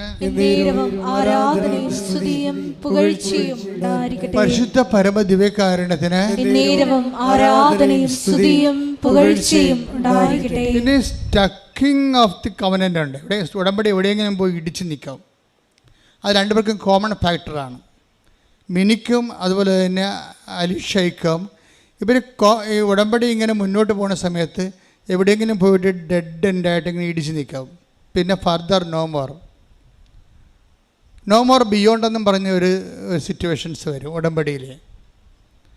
എന്നിട്ട് ഇവർക്ക് രണ്ടുപേർക്കും കോമൺ ഫാക്ട് വർക്ക് ചെയ്യണത്, ഇപ്പം മിനിയുടെ കാര്യത്തിലും ഒരു ടൈം കഴിഞ്ഞാൽ പിന്നെ വർക്കിംഗ് കണ്ടീഷൻ അല്ല. ഭർത്താവ് സുഖപ്പെട്ടു, ആ മാരകമായ ശ്വാസകോശ രോഗിയായിരുന്ന ആൾ സുഖപ്പെട്ടു. പിന്നെ മക്കളുടെ കാര്യം വരുമ്പോൾ ഉടമ്പടി ഇടിച്ച് നിൽക്കാം. നോ മോർ ബിയോണ്ട് എന്നും പറഞ്ഞ് ഇടിച്ച് നിൽക്കാം. ഉടക്കി നിൽക്കലേ, ഉടമ്പടിയിൽ ഉടക്കെന്ന് പറയും. ഇപ്പോൾ മത്സ്യത്തൊഴിലാളികളൊക്കെ എപ്പം ഉപയോഗിക്കുന്ന വാക്കാണ് ഉടക്ക്. വല വിട്ട് കഴിഞ്ഞാൽ പാറ കുടുങ്ങി നിൽക്കും, പിന്നെ വലിച്ചാൽ വരത്തില്ല. വരികയാണെങ്കിൽ മോശമായിട്ട് വലിക്കുകയാണെങ്കിൽ വല കീറിയും പോകും, ഉള്ള മീനും കൂടി പോകും. അങ്ങനെ ഉടക്കെന്ന് പറയണത്. ഉടമ്പടിയിൽ ഉടക്കുണ്ട്. ഉടക്കെന്ന് പറയുമ്പോഴേ ഇവരുടെ രണ്ടുപേരും മിനിയുടെ അലിഷയുടെയും ഉടമ്പടി ഉടക്ക് സെയിമാണ്. എന്താണെന്ന് വെച്ച് കഴിഞ്ഞാൽ ഒരു സെക്കൻഡ് ഏജൻറ്റ് വന്നിട്ട് പറയും, ഇപ്പോൾ അലിഷയുടെ അമ്മയാണ് പറയണത്, എന്തുകൊണ്ടാണ് നിനക്ക് ഫർദർ ആയിട്ടുള്ള വീണ്ടും നിനക്ക് മുന്നോട്ട് പോകാൻ പറ്റാത്തതിൻ്റെ കാരണം നീ ഉടമ്പടിയിലെ കാരുണ്യ പ്രവർത്തികൾ ചെയ്യാത്ത കൊണ്ടാണ്. അതാണ് സംഭവം. എല്ലാവർക്കും ഉടമ്പടി ഉടക്ക് വരുന്നതിൻ്റെ മെയിൻ സംഭവം ഉടമ്പടി ഉടക്ക്. ഇപ്പോൾ മിനിയുടെ കാര്യത്തിലും അങ്ങനെയാണ്. മകൻ്റെ കാര്യത്തിന് ഒരു മൂവ്മെൻറ്റ് ഉണ്ടാകത്തില്ല. അപ്പോൾ മൂവ്മെൻറ്റ് ഉണ്ടാകാതെ വരുമ്പോൾ മിനി സ്വയമായിട്ട് തന്നെ എക്വിപ്ഡ് ആയത് കാരണം അവൾ മനസ്സിരിച്ചറിയും പ്രേക്ഷിത പ്രവർത്തനം ചെയ്യാത്തത് കൊണ്ടാണെന്ന്. പിന്നെ പ്രേക്ഷിത പ്രവർത്തനങ്ങൾ ചെയ്യാൻ തുടങ്ങും. പ്രേക്ഷിത പ്രവർത്തനം കാരുണ്യ പ്രവർത്തി എന്ന് രോഗികളെ കാണുന്നത്. കാരുണ്യ പ്രവർത്തിക്ക് പകരം പ്രേക്ഷിത പ്രവൃത്തി ആകത്തില്ല. പ്രേക്ഷിത പ്രവൃത്തി എന്ന് പറയുന്നത് യേശുവിനെ അറിയാത്തവരെ അറിയിക്കുന്ന, അതിനാണ് ഈ പത്രം കൊടുക്കണമെന്ന് പറയണത്. പത്രം കൊടുക്കുമ്പോൾ അവർ ചെയ്യണത്, ചിലരിങ്ങനെ പത്രം കൂളായിട്ട് കൊടുത്തിട്ട് പോരും. ചിലർ പത്രത്തെക്കുറിച്ച് പറയുമ്പോൾ കൃപാസനത്തെക്കുറിച്ച് പറയും, മാതാവിനെക്കുറിച്ച് പറയും. സ്വാതി പറയണത് ഈ ഉടമ്പടിയിൽ പുഷ് പുള്ളെന്ന് പറഞ്ഞ് വേറെ ഒരു പ്രക്രിയ കാണുന്നുണ്ട്. പുഷ് പുള്ളെന്ന് വെച്ച് കഴിഞ്ഞാൽ നമ്മളുടെ സൽപ്രവർത്തികളും അതുപോലെ തന്നെ മറ്റു തരത്തിലുള്ള ഉടമ്പടി പ്രവർത്തനങ്ങളെല്ലാം നമ്മൾ ഉടമ്പടിയെ പുറകിൽ നിന്ന് തള്ളി മുമ്പോട്ട് കൊണ്ടുപോകണതാണ്. ഈ മുമ്പിൽ നിന്ന് വലിക്കണ ഒരു പരിപാടിയുണ്ട്. മുമ്പിൽ നിന്ന് വലിക്കണമെന്ന് വെച്ച് കഴിഞ്ഞാൽ ദൈവത്തിന് പ്രയോജനമുള്ള കാറ്റഗറിയിലേക്ക് നമ്മൾ ഉടമ്പടിയെ മൂവ്മെൻറ്റ് ചെയ്ത് കൊണ്ടുവരണം. ഇപ്പോൾ ഇവളെന്താ പറയണത്, സ്വാതി എന്താ പറയണത്? സ്വാതി പറയണത്, കർത്താവേ, സ്വാതിയുടെ പ്രാർത്ഥനകൾ അവസാന കാലമാകുമ്പോൾ ഉടമ്പടി ക്രാക്കിംഗ് കണ്ടീഷനിലേക്ക് പോകുമ്പോൾ സ്വാതി അപ്പം പ്രാർത്ഥിക്കണേ, കർത്താവേ, എല്ലാവരോടും ഞാൻ പറയുന്നുണ്ട്, മറ്റുള്ളവരുടെ അനുഭവങ്ങളാണ് പറയണത്. ഞങ്ങളുടെ നാട്ടിലെ ചേച്ചിക്ക് ഇന്നത് സംഭവിച്ചു, രോഗം ഇങ്ങനെ സുഖപ്പെട്ടു, ജോലി അങ്ങനെ കിട്ടിയെന്നൊക്കെയാണ് അയാൾ പറഞ്ഞുകൊണ്ടാണ് ഞാൻ നിന്നെ പരിചയപ്പെടുത്തുന്നത്. ഈശോ, ഞാൻ നിന്നെ മറ്റുള്ളവരുടെ അനുഭവങ്ങൾ പറഞ്ഞുകൊണ്ടാണ് പരിചയപ്പെടുത്തുന്നത്. എനിക്ക് നിന്നെ പരിചയപ്പെടുത്തണമെങ്കിൽ എനിക്ക് നീ സ്വന്തം അനുഭവങ്ങൾ തരണമെന്ന് പറയും. അവിടെ വിഷയം അതാണ്. ഇവർ പറഞ്ഞത് ഇവരുടെ നിയോഗം നിറവേറ്റാനാണ് പറയണത്. പക്ഷെ പറയണ ഭാഷ ഉപയോഗിച്ചിരിക്കുന്നതിൻ്റെ ഇൻറ്റൻഷൻ വ്യത്യാസമുണ്ട്. നിങ്ങൾ പറയും ഭർത്താവിൻ്റെ കുടിമാറണേ, ഭർത്താവിൻ്റെ കുടിമാറണേ, ഭർത്താവിൻ്റെ കുടിമാറണേ എന്ന് വെച്ചാൽ ഈ ജന്മം മാറത്തില്ല. കാര്യം അത് നിങ്ങൾ സെറ്റ് ചെയ്തിരിക്കുന്ന പ്രെയർ സെറ്റ് ചെയ്തിരിക്കുന്ന രീതി, അതിൻ്റെ സെൻറ്റർ പോയിൻ്റ് നിങ്ങളാണ്, ദൈവമല്ല. നിങ്ങളുടെ കുടി മാറിയിട്ട് കർത്താവിന് എന്ത് കിട്ടാനാണ്? നിങ്ങളുടെ കുടി മാറിയാൽ അത്രയും കാശ് വീട്ടിൽ കിട്ടും, അത്രയും കാശ് കൊടുത്ത് നിങ്ങൾക്ക് സാരി വാങ്ങിക്കാവുന്നല്ലാതെ ദൈവത്തിന് എന്താ പ്രയോജനം? അപ്പോൾ പ്രാർത്ഥന റീഡിസൈൻ ചെയ്യണം. പറഞ്ഞ മനസ്സിലായില്ലേ? ഇതിൻ്റെ ഒരു എൻജിനീയറിങ്, കവനൻ്റ് എൻജിനീയറിങ് എന്ന് പറയുന്നത് ബുദ്ധിപരമായിട്ട് ചെയ്യേണ്ട പ്രാർത്ഥനയാണിത്. എന്നുവെച്ചാൽ ഇപ്പോൾ സ്വാതി പറയണത് എന്താണെന്ന് വെച്ചാൽ, എനിക്ക് നിന്നെ കൺവേ ചെയ്യണം. പക്ഷേ ഇത്രയും നാൾ ഞാൻ ചെയ്തുകൊണ്ടിരുന്നത് മറ്റുള്ളവരുടെ അനുഭവങ്ങളാണ് ഞാൻ പറഞ്ഞുകൊണ്ടിരുന്നത്. പക്ഷേ ഇപ്പം ഞാൻ അങ്ങോട്ട് പറയണത് എനിക്ക് എൻ്റെ അനുഭവങ്ങൾ തരണം, അപ്പോൾ എനിക്ക് ഈസി ആയിരിക്കും. അതാണ് പുള്ളെന്ന് പറയണത്. പുഷ് മാത്രമല്ല, പുള്ളിയെ മുമ്പോട്ട്. കാര്യം ദൈവത്തിന് പ്രയോജനമുള്ള കണ്ടൻ്റ് ആവും. അപ്പോൾ സ്വാഭാവികമായിട്ട് ഇതിൻ്റെ സ്പീഡ് കൂടും, ഇതിൻ്റെ വേഗം കൂടും, ഉടമ്പടിയുടെ വേഗം കൂടും. ഹബക്കൂക്ക് 3:19. ഹബക്കൂക്ക് 3:19. കർത്താവായ ദൈവമാണ് എൻ്റെ ബലം, കലമാൻ്റെ പാദങ്ങൾക്കെന്ന പോലെ അവിടുന്ന് എൻ്റെ പാദങ്ങൾക്ക് വേഗത നൽകി, ഉന്നതങ്ങളിൽ അവിടുന്ന് എന്നെ നടത്തുന്നു. അല്ലാതെ ഉന്നതങ്ങളിലേക്ക് അവിടെ നിന്ന് നടത്തുന്ന മേൽഗതിയിലേക്ക് നമ്മളെ നയിക്കുകയാണ്. ഈ മേൽഗതിയിലേക്ക് നമ്മളെ നയിക്കണത് എങ്ങനെയാണ്? അവിടുന്ന് എൻ്റെ പറഞ്ഞേ, അവിടുന്ന് എൻ്റെ പാദങ്ങൾക്ക് വേഗത നൽകി. അപ്പം നമ്മുടെ ജീവിതയാത്രയെ സ്പീഡപ്പ് ചെയ്യുന്നത് ആരാണ്? ദൈവമാണ്, നമ്മളല്ല. നമ്മളെ ഉന്നതിയിൽ നിന്ന് ഉന്നതിയിലേക്ക് കൊണ്ടുപോകുന്നത് ആരാണ്? അവിടുന്ന് എൻ്റെ പറഞ്ഞേ, അവിടുന്ന് എൻ്റെ പാദങ്ങൾക്ക് വേഗത നൽകി. അപ്പൊ ദൈവമാണ് വേഗത നൽകണത്. അപ്പോൾ ദൈവം വേഗത നൽകണമെങ്കിൽ സ്പീഡപ്പ് ചെയ്യണമെന്നുണ്ടെങ്കിൽ ദൈവത്തിന് പ്രാധാന്യമുള്ള കാര്യങ്ങളായി ഉടമ്പടി മാറണം. നമ്മൾക്ക് പ്രാധാന്യമുള്ള കാര്യങ്ങളായിട്ടാണ് നമ്മൾ ഉടമ്പടി ഇട്ടിരിക്കുന്നത്. നിയോഗങ്ങളില്ല, 6 നിയോഗങ്ങളെല്ലാം നമുക്ക് പ്രാധാന്യമുള്ളതാണ്. നമ്മൾക്ക് പ്രാധാന്യമുള്ള കാര്യങ്ങൾ എഴുതിയിടുകയും ദൈവത്തിന് പ്രാധാന്യമുള്ള കാര്യങ്ങൾ നമ്മൾ തൊട്ട് നോക്കിയിട്ടില്ല. ഇപ്പം അലീഷയുടെ ഒരു പ്രശ്നം, അലീഷയുടെ അമ്മ പറയും, നിൻ്റെ പ്രശ്നം എന്താണെന്നറിയോ, നീ ഉടമ്പടി എടുത്ത് പ്രാർത്ഥിച്ചെന്നല്ലാതെ നീ ഒരു കാരുണ്യ പ്രവർത്തിയോ, ഒരു രോഗിനെ പോയി കാണുകയോ, ഒരു കാരുണ്യ പ്രവർത്തികളോ ഒന്നും ചെയ്തിട്ടില്ല എന്ന് അമ്മ പറയും. അപ്പോൾ ഇവൾ ഉടനെ പറയണത്, നമുക്ക് കാശുണ്ടാമേ ഇതൊക്കെ ചെയ്യാൻ, കാരുണ്യ പ്രവർത്തിക്ക് ചെയ്യണമെങ്കിൽ ആർക്കെങ്കിലും എന്തിനും വാങ്ങിച്ചൊക്കെ കൊടുക്കണ്ടേ രോഗികൾക്ക്? അതിന് കാശ് വേണ്ടേ? നമുക്ക് ഇവിടെ നിന്നാണ് കാശ്? കാലണയില്ലാത്തവർ എന്ത് കാരുണ്യ പ്രവർത്തി ചെയ്യാനാണെന്ന് ചോദിക്കും. പക്ഷെ ആ ചോദ്യത്തോടുകൂടി മാതാവ് ഇവൾക്ക് മനസ്സിലെ അടുത്തുള്ള ഒരു ഓൾഡ് ഏജ് ഹോം മനസ്സിൽ കാണിക്കും. അപ്പോൾ ഇവൾ നടന്ന് ഓൾഡ് ഏജ് ഹോമിലേക്ക് പോകും. വിസ ബ്ലോക്ക് ചെയ്തിരിക്കണമല്ല, വിസ ബ്ലോക്ക് ചെയ്ത് ഉടമ്പടി ഉടക്കായി കിടക്കുകയാണ്. പക്ഷെ അമ്മ ആ ഉടക്ക് നിവർത്താൻ വേണ്ടി പറയുകയാണ്, കാരുണ്യപ്രവർത്തി ചെയ്യണില്ല, അതുകൊണ്ടാണ് ഉടക്കി കിടക്കണമെന്ന് പറയും. അപ്പോൾ ഇവർക്ക് കാര്യം മനസ്സിലാവും. ഇവൾ നടന്ന് ഒരു ആതുരാലയത്തിൽ പോകും. അവൾ പറയണത്, ഞാൻ ഒന്നും ചെയ്തില്ല. അവിടെ പോയി ആതുരാലയത്തിലുള്ള അപ്പച്ചന്മാരോടും അമ്മച്ചിമാരോടും ഒക്കെ വെറുതെ സംസാരിച്ചുകൊണ്ടിരുന്ന് അവർക്ക് ഭയങ്കര സന്തോഷമായി. മകൾ ഇനിയും വരണമെന്ന് പറഞ്ഞു. കാര്യം ഒറ്റപ്പെടൻ്റെ അനുഭവം അവർ അനുഭവിക്കുകയാണ്. ആരും ഹൃദ്യമായി സംസാരിക്കാനില്ല. വന്നവർ വായിക്കുറെ ബിരിയാണി കൊണ്ടുവന്ന് കൊടുത്തിട്ട് ആൾക്കാരെ കണ്ടതുകളൊക്കെയാണ്. ഒരു വണ്ടിക്ക് വന്ന് ഇറങ്ങും അല്ലേ, ആരാധനാലയത്തൊക്കെ ചെയ്യണം. അങ്ങനെ അല്ല, ഈ ഓർഫണയിലൊക്കെ പോകുമ്പോൾ എന്ത് ചെയ്യണം, എവിടെയും കല്യാണം കഴിച്ച് ബാക്കി വന്നെ കുറേ ബിരിയാണിയും കൊണ്ട് ഒരു ടെമ്പോയിൽ ചെല്ലും. കുറേ അവന്മാർ പകുതി കുടിച്ച് കാണും, പകുതി കുടിക്കാത്തവന്മാരുണ്ട്, മദ്യപാനികളുണ്ടാകും. ഇങ്ങനെ കുറേ ആഭാസന്മാരുടെ ഒരു ക്രിയപോക്ക്. ബാക്കി ചോറ് വെട്ടിമൂടുന്നതിന് പകരം അനാഥാരത്തെ കൊണ്ട് വെട്ടിമൂടും, എന്നാൽ അവർക്ക് കൊണ്ടേ കൊടുക്കും. അപ്പോൾ അവർ അങ്ങനെയല്ല, അവരോടൊരു വാക്ക് സംസാരിക്കുകയോ അതൊന്നും പ്രേക്ഷിത പ്രവർത്തനമല്ല. ഈ സംഭവം നമുക്ക് വേണമെങ്കിൽ എങ്ങനെയും ചെയ്തു വെക്കാം, എങ്ങനെയും ചെയ്ത് വെക്കണമല്ല പ്രശ്നം. അതിൻ്റെ പിന്നിലുള്ള എല്ലാം വേണ്ടത് പരിശുദ്ധാത്മാവിൻ്റെ ഫലങ്ങളാണ് വേണ്ടത്. ഉടമ്പടിയിൽ നമുക്ക് ഉപവിപ്രവർത്തനങ്ങൾ ചെയ്യുമ്പോൾ ആ ഉപവിപ്രവർത്തനങ്ങൾ ചെയ്യുന്നതിൻ്റെ പിന്നിലെ അതിൻ്റെ ചേതോ വികാരം, ചൈതന്യവത്തായ ആ ഉപവിപ്രവർത്തനത്തിൻ്റെ ചൈതന്യം പരിശുദ്ധാത്മാവിൻ്റെ ഫലങ്ങളായിരിക്കണം. പരിശുദ്ധാത്മാവിൻ്റെ ഫലങ്ങൾ എങ്ങനെ? പരിശുദ്ധാത്മാവിൻ്റെ ഫലങ്ങളില്ലാതെ കല്യാണത്തിന് കുറേ ബിരിയാണി ബാക്കി വന്ന് കുറേ അണ്ണന്മാർ അതിൻ്റെ സ്മോൾ എടുത്തിട്ട് അവിടെ അനാഥാലയത്തിൽ കൊണ്ടുപോയി ഡംപ് ചെയ്ത് ഈ ചരിവം കണ്ട് ഇറക്കി വെച്ച് ഞങ്ങൾക്ക് പോകണമെന്ന് പറയും. ഇതല്ലേ പറയണത്? ഇതൊന്നും പ്രേക്ഷിത പ്രവർത്തനങ്ങളല്ല. അതൊരു ആധ്യാത്മിക കുറ്റകൃത്യമാണ് ശരിക്കും പറഞ്ഞാൽ. കാരണം ആധ്യാത്മികമായിട്ടുള്ള ആൾക്കാർ, ദൈവത്തിന് വേണ്ടി ചെയ്തുകൊണ്ടിരിക്കുന്ന ആൾക്കാർ ചെയ്യുന്നതിന് പരമ്പരാഗതമായ ഈ പ്രവർത്തനങ്ങളെ ഇന്ന് വോട്ട് പിടിക്കാനും പാർട്ടി വളർത്താനും വേണ്ടി ആൾക്കാർ പൊതിച്ചോറ് കൊടുക്കുന്ന കാലമാണിത്. അതല്ല സഭയുടെ ലക്ഷ്യം.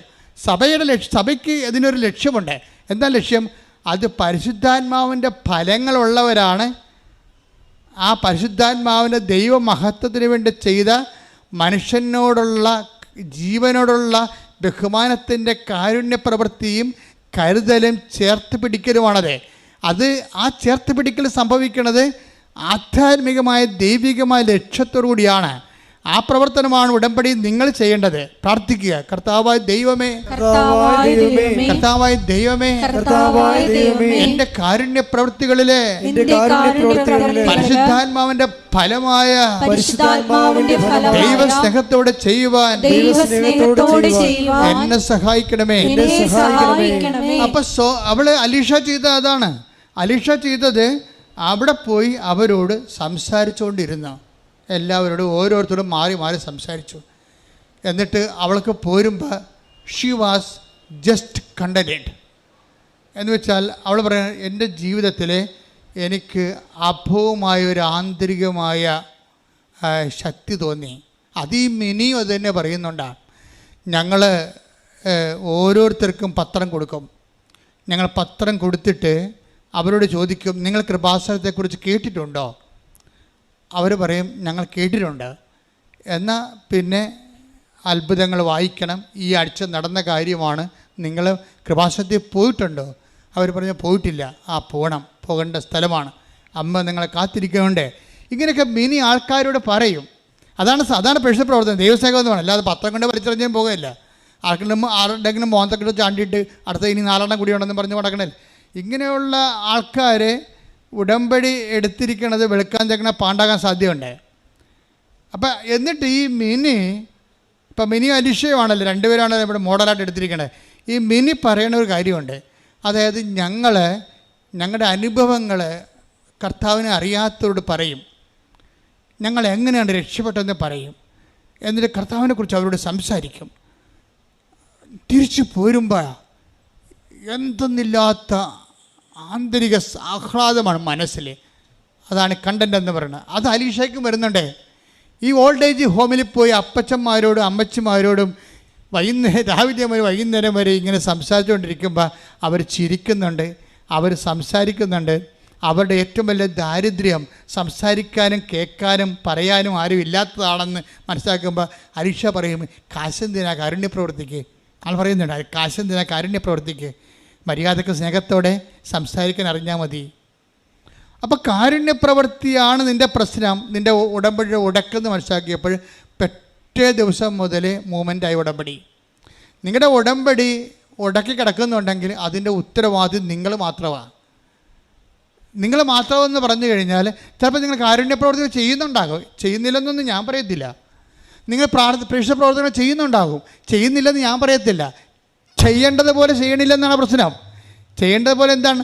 എന്ത് ചെയ്താലും കർത്താവിൻ്റെ സ്നേഹത്തോടെ ചെയ്യണം. എന്ത് ചെയ്താലും എന്ത് ചെയ്താലും 1 കൊരിന്തോസ് 16:14 നിങ്ങളുടെ സകല കാര്യങ്ങളും സ്നേഹത്തോടെ നിർവഹിക്കുവിൻ. പ്രൈസ് ദി ലോർഡ് എന്ന് പറഞ്ഞാൽ നിങ്ങളുടെ സകല കാര്യങ്ങളും സ്നേഹത്തോടെ നിർവഹിക്കുവിൻ. അപ്പോൾ ഈ വിഷയങ്ങളെല്ലാം നമ്മൾ എന്ത് ചെയ്യുന്നു എന്നുള്ളതല്ല പ്രശ്നം. പത്രം കൊടുത്തോ, രോഗികളെ പോയി കണ്ടോ, പൊതിച്ചോറ് കൊടുത്തോ, വെളുപ്പിന് എഴുന്നേറ്റ് പാകം ചെയ്തോ, അതല്ല പ്രശ്നം. പ്രശ്നം എന്താണ്? അതിൻ്റെ അകത്ത് ഇന്ധനത്തിനാണ് പ്രശ്നം. അത് നിങ്ങൾ സ്നേഹത്തോടെയാണ് ചെയ്യേണ്ടത്. സ്നേഹം എന്ന് പറഞ്ഞു കഴിഞ്ഞാൽ ദൈവത്തെ മഹത്വപ്പെടുത്തുന്ന സ്നേഹമാണ്. ബൈബിളിൽ നമുക്ക് സ്നേഹമുണ്ടാകാം, നമുക്ക് വിശ്വാസമുണ്ടാകാം. പക്ഷേ മനുഷ്യ സ്നേഹമുണ്ട്, മനുഷ്യവിശ്വാസമുണ്ട്. അതിൽ ഉടമ്പടി വർക്കൗട്ട് ചെയ്യത്തില്ല. ദൈവസ്നേഹമുണ്ട്, ദൈവവിശ്വാസമുണ്ട്. അതെന്താ വ്യത്യാസം എന്ന് വെച്ച് കഴിഞ്ഞാൽ, ഇപ്പം റോമൻ 4:20 എടുത്ത് ദൈവത്തെ മഹത്വപ്പെടുത്തിക്കൊണ്ട് പറഞ്ഞേ, ദൈവത്തെ മഹത്വപ്പെടുത്തിക്കൊണ്ട് അവൻ വിശ്വാസത്താൽ ശക്തി പ്രാപിച്ചു. അപ്പോഴ് ദൈവവിശ്വാസം എന്ന് പറയുന്നത് മനുഷ്യവിശ്വാസം കേവലമാണ്. മനുഷ്യവിശ്വാസത്തിൽ ചെയ്യാം. എന്തുമാത്രം മനുഷ്യൻ പറയണം, ദൈവത്തെ അറിയാത്തവരൊക്കെ ദൈവത്തെ വിശ്വസിക്കാത്തവർ പോലും കുറേ ഉപപ്രവർത്തനങ്ങളൊക്കെ ചെയ്യണില്ലേ? അത് മനുഷ്യവിശ്വാസമാണ്. ദൈവവിശ്വാസം എന്ന് പറയണത് റോമൻ 4:20 എന്താണ്? ആ വിശ്വാസം കൊണ്ട് ദൈവത്തെ മഹത്വമായിരിക്കണം. അല്ല നമുക്ക് വോട്ട് വാങ്ങിക്കുക എന്നുള്ളതല്ല, അധികാരത്തിൽ കയറുക എന്നുള്ളതല്ല. അതിൻ്റെ വിഷയം ദൈവത്തിൻ്റെ മഹത്വമായിരിക്കണം. അപ്പം നീ ഉടമ്പടിയിൽ ഒരു ഉപപ്രവർത്തനം ചെയ്യുമ്പോൾ അതിൻ്റെ ഉദ്ദേശം എന്താണ്? ദൈവത്തിൻ്റെ മഹത്വമായിരിക്കണം. അപ്പം മിനി അത് പറയുന്നുണ്ട്, ഞങ്ങളത് ചെയ്ത് കഴിയുമ്പോൾ ഞങ്ങൾക്ക് വല്ലാത്ത സന്തോഷമാണ്. പക്ഷെ ഞങ്ങളത് ചെയ്യുമ്പോൾ ഞങ്ങളുടെ കാര്യം നടക്കണമേ എന്നല്ല ഞങ്ങൾ ചിന്തിക്കണത്, മറിച്ച് ദൈവം മഹത്വപ്പെടണം, ദൈവത്തിൻ്റെ സ്നേഹത്തിൽ ഞങ്ങൾ ശക്തി പ്രാപിക്കണം. അപ്പോൾ നമ്മളെന്താ ചെയ്യണമെന്ന് വെച്ച് കഴിഞ്ഞാൽ, ദൈവത്തെ മഹത്വപ്പെടുത്തിക്കൊണ്ട് 4:20 എന്താ പറയണത്? എന്നിട്ട് പറഞ്ഞ് ദൈവത്തെ മഹത്വപ്പെടുത്തിക്കൊണ്ട് വിശ്വാസത്തിലെ ശക്തി പ്രാപിക്കുവിൻ. അപ്പൊ വിശ്വാസത്തിൽ ശക്തി പ്രാപിക്കാൻ, ശക്തിയുള്ള വിശ്വാസം, പവർഫുൾ ഫെയ്ത്ത്, എവിടെയെങ്കിലും ഉടമ്പടി ഉണ്ടാക്കി കഴിഞ്ഞാൽ പിന്നെ നമ്മളവിടെ ഉപയോഗിക്കേണ്ട പവറ് ദൈവത്തിൻ്റെ മഹത്വപ്പെടുത്തുന്ന ശക്തിയുള്ള വിശ്വാസമാണ് ഉപയോഗിക്കേണ്ടത്. അപ്പോൾ ദൈവത്തെ മഹത്വപ്പെടുത്തിക്കൊണ്ടുള്ള ശക്തിയുള്ള വിശ്വാസം ഉപയോഗിക്കുന്നത് എപ്പോഴും നമ്മൾ ഓർക്കേണ്ട ഇതാണ് വെച്ചാൽ, ദൈവസ്നേഹത്തിൽ അടിസ്ഥാനപ്പെടുത്തിയാണ് ഈ ഉപപ്രവർത്തനങ്ങളും കാരുണ്യ പ്രവൃത്തികളും നമ്മൾ ചെയ്യേണ്ടത്. എന്ത് ചെയ്യുന്നു എന്നുള്ളതല്ല, വാട്ട് സ്പിരിറ്റ് ലീഡ്സ് യു. നിങ്ങൾ 100 രോഗികളെ കണ്ടാന്ന് പറഞ്ഞൊരു കാര്യമില്ല. ചിലപ്പോൾ ഒരു രോഗിനെ കണ്ടിരിക്കണത് അത് ദൈവസ്നേഹത്തോടെയാണെങ്കിൽ അവിടെയാണ് ബലം പ്രാപിക്കണത്. അതായത് നിങ്ങൾക്ക് ബലം പ്രാപിക്കണമെങ്കിൽ അപ്പോൾ റോമൻ 4:20 അനുസരിച്ച് കൊണ്ട് ദൈവത്തെ മഹത്വപ്പെടുത്തിക്കൊണ്ട് പറഞ്ഞ് വിശ്വാസത്തിലെ ശക്തി പ്രാപിക്കുകയും. അപ്പം വിശ്വാസത്തിൽ ശക്തി പ്രാപിക്കാൻ വേണ്ടി നമ്മൾ ഉപയോഗിക്കേണ്ടത് ദൈവത്തെ മഹത്വപ്പെടുത്തലാണ്. ദൈവത്തെ മഹത്വപ്പെടുത്തുന്നത് നമ്മളെ ദൈവത്തിനെ മഹത്വപ്പെടുത്തുന്ന ദൈവസ്നേഹത്തോടെ ഓരോ കാര്യങ്ങൾ ചെയ്യുമ്പോഴാണ് ദൈവത്തിൻ്റെ നാമത്തിലാകണത്. അതാണ് വിഷയം. നമ്മൾ ദൈവത്തിൻ്റെ നാമത്തിലാകും. ഇപ്പം നിങ്ങളുടെ PR വരാൻ വേണ്ടി PR-ൻ്റെ നാമത്തിലാണ് നിങ്ങൾ ചെയ്യണത്, നിങ്ങളുടെ നാമത്തിലാണ് സംഭവം ചെയ്യണത്. പിടിയിട്ടില്ലേ? ഉടമ്പടി ചില ആൾക്കാർ ഇരന്ന് പണി മേടിക്കണത് അങ്ങനെയാണ്. ഇവർ ഭയങ്കരമായിട്ട് പണിയൊക്കെ ചെയ്യും. ഓർഫനേജിൽ പോവുകയോ അല്ലെങ്കിൽ രോഗികളെ പോയി കാണുക, ആശുപത്രിയിൽ പോവുകയോ പൈസ കൊടുക്കുകയോ ചെയ്യും. എന്തിനാണ്? കർത്താവ് ഇങ്ങനെയെങ്കിലും PR കിട്ടണേ എന്ന് പറയുമ്പോൾ ആർക്ക് PR കിട്ടണ കാര്യമാണ് പറയണത്? അവർക്കാണ്. അവരുടെ നാമത്തിലാണ് ചെയ്യണത്. അവരുടെ നാമത്തിൽ ചെയ്യുമ്പോൾ ബലം പ്രാപിക്കത്തില്ല. അവിടെ വയറ്റിപ്പഴപ്പിന് വേണ്ടിയാണ് ചെയ്യണമെന്ന് മനസ്സിലായില്ലേ? ദൈവം അതിൻ്റെ അകത്ത് കക്ഷിയല്ല. ഉടമ്പടിയിൽ ദൈവമാണ് കക്ഷി. അപ്പം അതെന്ത് ചെയ്യണം? ദൈവത്തിൻ്റെ നാമത്തിൽ ചെയ്യണം. ആരെങ്കിലും എൻ്റെ നാമത്തിൽ ഒരു ഗ്ലാസ് പച്ചവെള്ളം കുടിക്കാൻ കൊടുത്താൽ, മത്തായി 10:42 ഈ ചെറിയവരിൽ ഒരുവന് പറഞ്ഞേ, ഈ ചെറിയവരിൽ ഒരുവന് ഒരു ശിഷ്യൻ എന്ന നിലയിൽ ഒരു പാത്രം വെള്ളമെങ്കിലും കൊടുക്കുന്നവന് പ്രതിഫലം ലഭിക്കാതിരിക്കുകയില്ലെന്ന് സത്യമായി ഞാൻ നിങ്ങളോട് പറയുന്നു. ആളുടെ ശിഷ്യനാണ്? കർത്താവിൻ്റെ ശിഷ്യനാണ് അല്ലേ? അപ്പോൾ ഒരു വ്യക്തിയെ കർത്താവിൻ്റെ ശിഷ്യനായി കണ്ടുകൊണ്ട് കർത്താവിൻ്റെ നാമത്തിലാണ് അവരെ സഹായിക്കുന്നത്. അപ്പോൾ അവിടുത്തെ ആരുടെ നാമത്തിലാണ്? നിങ്ങളുടെ PR-ൻ്റെയോ പെൻഷൻ്റെ നാമത്തിൽ, നിങ്ങളുടെ നാമത്തിലല്ല. ആരുടെ നാമത്തിലാണ്? കർത്താവിൻ്റെ നാമത്തിലാണ്. ഒരു പത്രം കൊടുക്കുമ്പോഴും ഒരു പൊതിച്ചോറ് കൊടുക്കുമ്പോഴും കർത്താവെ നിൻ്റെ നാമത്തിൽ. സ്വാതികൃഷ്ണ അവസാനം പറയുന്നൊരു വാക്കുണ്ട്. പറയണത്, കർത്താവെ ഞാൻ രക്ഷപ്പെടുകയോ രക്ഷപ്പെടാതിരിക്കുകയോ, ഞാൻ വിദേശത്ത് പോവുകയോ ജോലി കിട്ടുകയോ, അതൊന്നുമല്ല എൻ്റെ പ്രശ്നം. എൻ്റെ പ്രശ്നം നീയാണ്. എവിടെ ഞാൻ പോയാലും പോയില്ലെങ്കിലും, പരീക്ഷ തോറ്റാലും ജയിച്ചാലും എന്തു ചെയ്യണം? നിന്നുമായിട്ടുള്ള ബന്ധം പോകരുതെന്ന്. അതാണ് സംഭവം. അത് സ്വാതികൃഷ്ണ ഭയങ്കര ലീഡ് ചെയ്യുന്നുണ്ട് ആ സാക്ഷ്യത്തിൽ. നിങ്ങൾക്കറിയാമല്ലോ, ഒരേ ഒരു കാത്തലിക്കും അല്ല ക്രിസ്ത്യനും അല്ല, പക്ഷെ വായിന്ന് വരുന്ന വർത്തമാനങ്ങളെന്ന് വല്ലാത്ത വർത്തമാനം. അവസാനം അവൾ പറയണത് എന്താണെന്ന് വെച്ചാൽ, കർത്താവെ ഞാൻ പരീക്ഷയ്ക്ക് തോറ്റാലും ജയിച്ചാലും എനിക്കത് പ്രശ്നമല്ല. എൻ്റെ പ്രശ്നം എന്താണ്? നീയുമായിട്ടുള്ള ബന്ധം പോകാതിരിക്കണം. അപ്പോൾ ആരുടെ നാമത്തിലായി? അവൾ ചെയ്യുന്നതെല്ലാം കർത്താവിൻ്റെ നാമത്തിൽ. അതെന്തുകൊണ്ടാണ് അവൾ അങ്ങനെ പറയണത്? ദൈവസ്നേഹത്തോടെയാണ് പറയണത്. ഏത് ജാതിയായാലും എന്നും പറഞ്ഞൊരു കഥയുമില്ല. നിങ്ങൾ ദൈവസ്നേഹമുണ്ടോ, ഉടമ്പടി എപ്പോൾ ക്രാക്കാകും തിരക്കിയാൽ മതി. ചെയ്യുന്ന കാര്യങ്ങൾ ദൈവസ്നേഹത്തോട് ചെയ്യണം. അതിനകത്ത് ജാതിയുമില്ല, മതവുമില്ല, എല്ലാം ദൈവത്തിൻ്റെ മക്കളാണ്. എപ്പോഴാണ് നീ ദൈവത്തിനോട് സ്നേഹം തോന്നുകയും ക്രിസ്തുവിൻ്റെ നാമത്തിൽ നീ ജീവിക്കുകയും ചെയ്യണത്, അപ്പോൾ ദൈവത്തിൻ്റെ മക്കൾ മാത്രമല്ല, മക്കളിന് പകരം എന്താണ് ഈശോ പറഞ്ഞത്? നീ അവിടുത്തെ ശിഷ്യയാകുന്നു, നീ അവൻ്റെ ശിഷ്യനാകുന്നു. കൈയടിക്കട്ടെ, ശ്രദ്ധിക്കട്ടെ. ഹല്ലേലൂയ.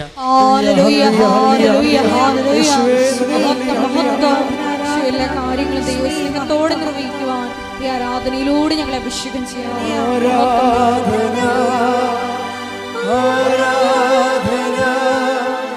യേശുവേ ആരാധന, ആരാധന, ആരാധന, യേശുവേ ആരാധന. ഇതിൻ്റെ നോഹൗ എന്ന് പറയുന്ന ജ്ഞാനസൂത്രം, അത് ഇപ്പം മനസ്സിലായില്ലേ? ലളിതമാണ്, സിമ്പിളല്ലേ? അത് സിമ്പിളാണത്. ചെയ്യണ കാര്യങ്ങൾ ദൈവസ്നേഹത്തോടെ ചെയ്യണം. ഈ ദൈവസ്നേഹത്തോടെ നിങ്ങൾ ചെയ്യുമ്പോൾ എന്താണ് നമുക്ക് മനസ്സിലാകണത്? നിങ്ങൾ പരിശുദ്ധാത്മാവിൻ്റെ ഫലത്തിലാണ് നിൽക്കുന്നത്. അതാണ് ബലം, ഫലമാണ് ബലം. നിങ്ങൾക്ക് പരിശുദ്ധാത്മാവിൻ്റെ ഫലം വേണമെന്ന് പറഞ്ഞിട്ട് കാറിക്കൂവിട്ട് കാര്യമില്ല. ഉടമ്പടി നിങ്ങൾ വൃത്തിയും വിനയമായിട്ട് ദൈവത്തിന് മുൻനിർത്തിക്കൊണ്ട് ചെയ്യുമ്പോൾ ഓട്ടോമാറ്റിക്കായിട്ട് you will be empowered with the grace. Capital grace ഉണ്ട്, 7 ഗ്രേസസ്. ദൈവത്തിൻ്റെ 7 ഗ്രേസ്, പരിശുദ്ധാത്മാവിൻ്റെ 7 ഗ്രേസസ് ഉണ്ട്. അതാണ് പരിശുദ്ധാത്മാവിൻ്റെ ഫലം, അതാണ് ബലം. ഗലാത്യർ 5:22. എന്നാൽ ആത്മാവിന്റെ ഫലങ്ങൾ സ്നേഹം, ആനന്ദം, സമാധാനം, ക്ഷമ, ദയ, നന്മ, വിശ്വസ്തത, സൗമ്യത, ആത്മസംയമനം ഇവയാണ്. അതായത് ഇതിൻ്റെ പറയുന്നത് സൗമ്യതയും ആത്മസംയമനവും ഒക്കെ സ്നേഹത്തിൻ്റെ ചേരുവകളാണ്. സ്നേഹം ഒരു വ്യക്തികളിലേക്ക് വരുമ്പോൾ ഓട്ടോമാറ്റിക് ഉണ്ടാകുന്ന പെരുമാറ്റങ്ങളും ആണ് ഈ സൗമ്യതയൊക്കെ വരണത്. ഇപ്പോൾ സ്നേഹം എന്താണ്? ഇപ്പോൾ സൗമ്യത എന്ന് പറഞ്ഞാൽ എന്താ? അത് ക്ഷമിക്കുന്ന സ്നേഹമാണ്. ക്ഷമിക്കുന്ന സ്നേഹത്തിൻ്റെ ക്ഷമ എന്താ? അത് സഹിക്കുന്ന സ്നേഹമാണ്. എല്ലാം കണ്ടൻറ്റ് വൈസ് ഒന്നാണ്. ശരിക്കും പറഞ്ഞാൽ പൗലോസ് അപ്പോസ്തലൻ അങ്ങോട്ട് പരത്തി പറഞ്ഞിരിക്കുകയാണ് സംഭവം. ഇത് 7 ക്യാപിറ്റൽ ഗ്രേസസ് ആണ്. എന്തൊക്കെയാണ്? സ്നേഹം, പിന്നെ എന്താണ്? ആനന്ദം, ജോയ്, സമാധാനം, ക്ഷമ, ദയ, നന്മ, വിശ്വസ്തത. ഇത്രയാണ് സംഭവം. ഈ 7 ഫലങ്ങളെ നമ്മൾ ഉടമ്പടിക്കാലത്ത് ക്രിയേറ്റ് ചെയ്ത് വരണം. എന്തൊക്കെയാണത്? ഒന്ന് നോക്കിയേ. സ്നേഹം, ആനന്ദം, സമാധാനം, വായിച്ചോളൂ. ക്ഷമ, ദയ, നന്മ, വിശ്വസ്തത. ഈ 7 ഫലങ്ങളെ 7 ഫലങ്ങൾ വരുന്നതിന് മുമ്പ് വേറെ ഒരു സംഭവം ഇവിടെ നടക്കണം. വെറുതെ 7 ഫലങ്ങൾ ഉണ്ടാകത്തില്ല. 7 ഫലങ്ങൾ. ഇപ്പോൾ ഒരു ചെടിയിൽ നമ്മൾ ഒരു ചെടി നടാൻ പോവുകയാണ്. ചെടി നടുമ്പോൾ നമ്മൾ എന്താ ചെയ്യണം? ആദ്യം തന്നെ ഇപ്പോൾ ഒന്നും വേണ്ട, ഒരു ചാലിൽ ചെമ്മീൻ കൃഷി തുടങ്ങാൻ പോവുകയാണ് എന്ന് വിചാരിച്ചോ. ചെമ്മീൻ കൃഷി തുടങ്ങിയാലും ചെടി നട്ടാലും ആദ്യം ചെയ്യണത് എന്താണ്? ആദ്യം ആ കെടുവളവൊക്കെ മാറ്റും, അല്ലേ? പഴയ മണ്ണൊക്കെ മാറ്റും. പിന്നെ എന്ത് ചെയ്യും? പിന്നെ അടിവളം ഇട്ട് കൊടുക്കും. പിന്നെ എന്ത് ചെയ്യും? അതുപോലെ തന്നെ ചെമ്മീൻ കൃഷിക്കാരാണെങ്കിൽ വെള്ളത്തിൻ്റെ pH നോക്കും. pH കറക്റ്റ് ചെയ്യാൻ കുമ്മായി വിടും. അതിനുശേഷം പിന്നെ എന്ത് ചെയ്യും? വെള്ളം കൊണ്ട് ടെസ്റ്റ് ചെയ്തിട്ട് അതിനകത്ത് വേറെ വല്ല ജീവികൾ, അതുപോലെ തന്നെ ഇനി ഇത് കൂടാതെ ചെമ്മീനെ തിന്നുന്ന ആമകളുണ്ട്, അല്ലെങ്കിൽ ഞണ്ടുണ്ടെങ്കിൽ അതിനൊക്കെ ആദ്യം കരക്ക് പിടിച്ച് കയറ്റും. എല്ലാത്തിനും വെള്ളം അരിച്ചേർക്കും. എന്തിനാണ് ചെമ്മീൻ ഇടണം? അല്ലെങ്കിൽ ആമ അടിച്ച് കളയും എല്ലാത്തിനും, അല്ലെങ്കിൽ ഞണ്ട് തിന്ന് കളയും. ഇതുപോലെ നമ്മുടെ ഈ ആത്മാവിൻ്റെ ഫലങ്ങൾക്ക് മുമ്പ് വേറെ ചില പ്രശ്നങ്ങളുണ്ട്.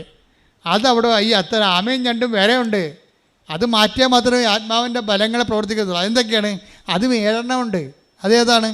അത് മത്തായി 15-19 എടുത്തേ. ദുശ്ചിന്തകൾ, ഒന്ന് പറഞ്ഞ ദുശ്ചിന്തകൾ, കൊലപാതകം, പരസംഗം, വ്യഭിചാരം, മോഷണം, കള്ളസാക്ഷ്യം, പരദൂഷണം എന്നിവയെല്ലാം ഹൃദയത്തിൽ നിന്നാണ് പുറപ്പെടുന്നത്. അപ്പോൾ ഒന്നിനു വായിക്കാം. ഹൃദയത്തിൽ ഈ ഞണ്ടും ആമയൊക്കെ ഉണ്ടെന്ന് നോക്കണം കേട്ടോ. എന്തൊക്കെയാണ്? ദുശ്ചിന്തകൾ, ദുശ്ചിന്തകൾ, കൊലപാതകം, പരസംഗം, വ്യഭിചാരം, മോഷണം,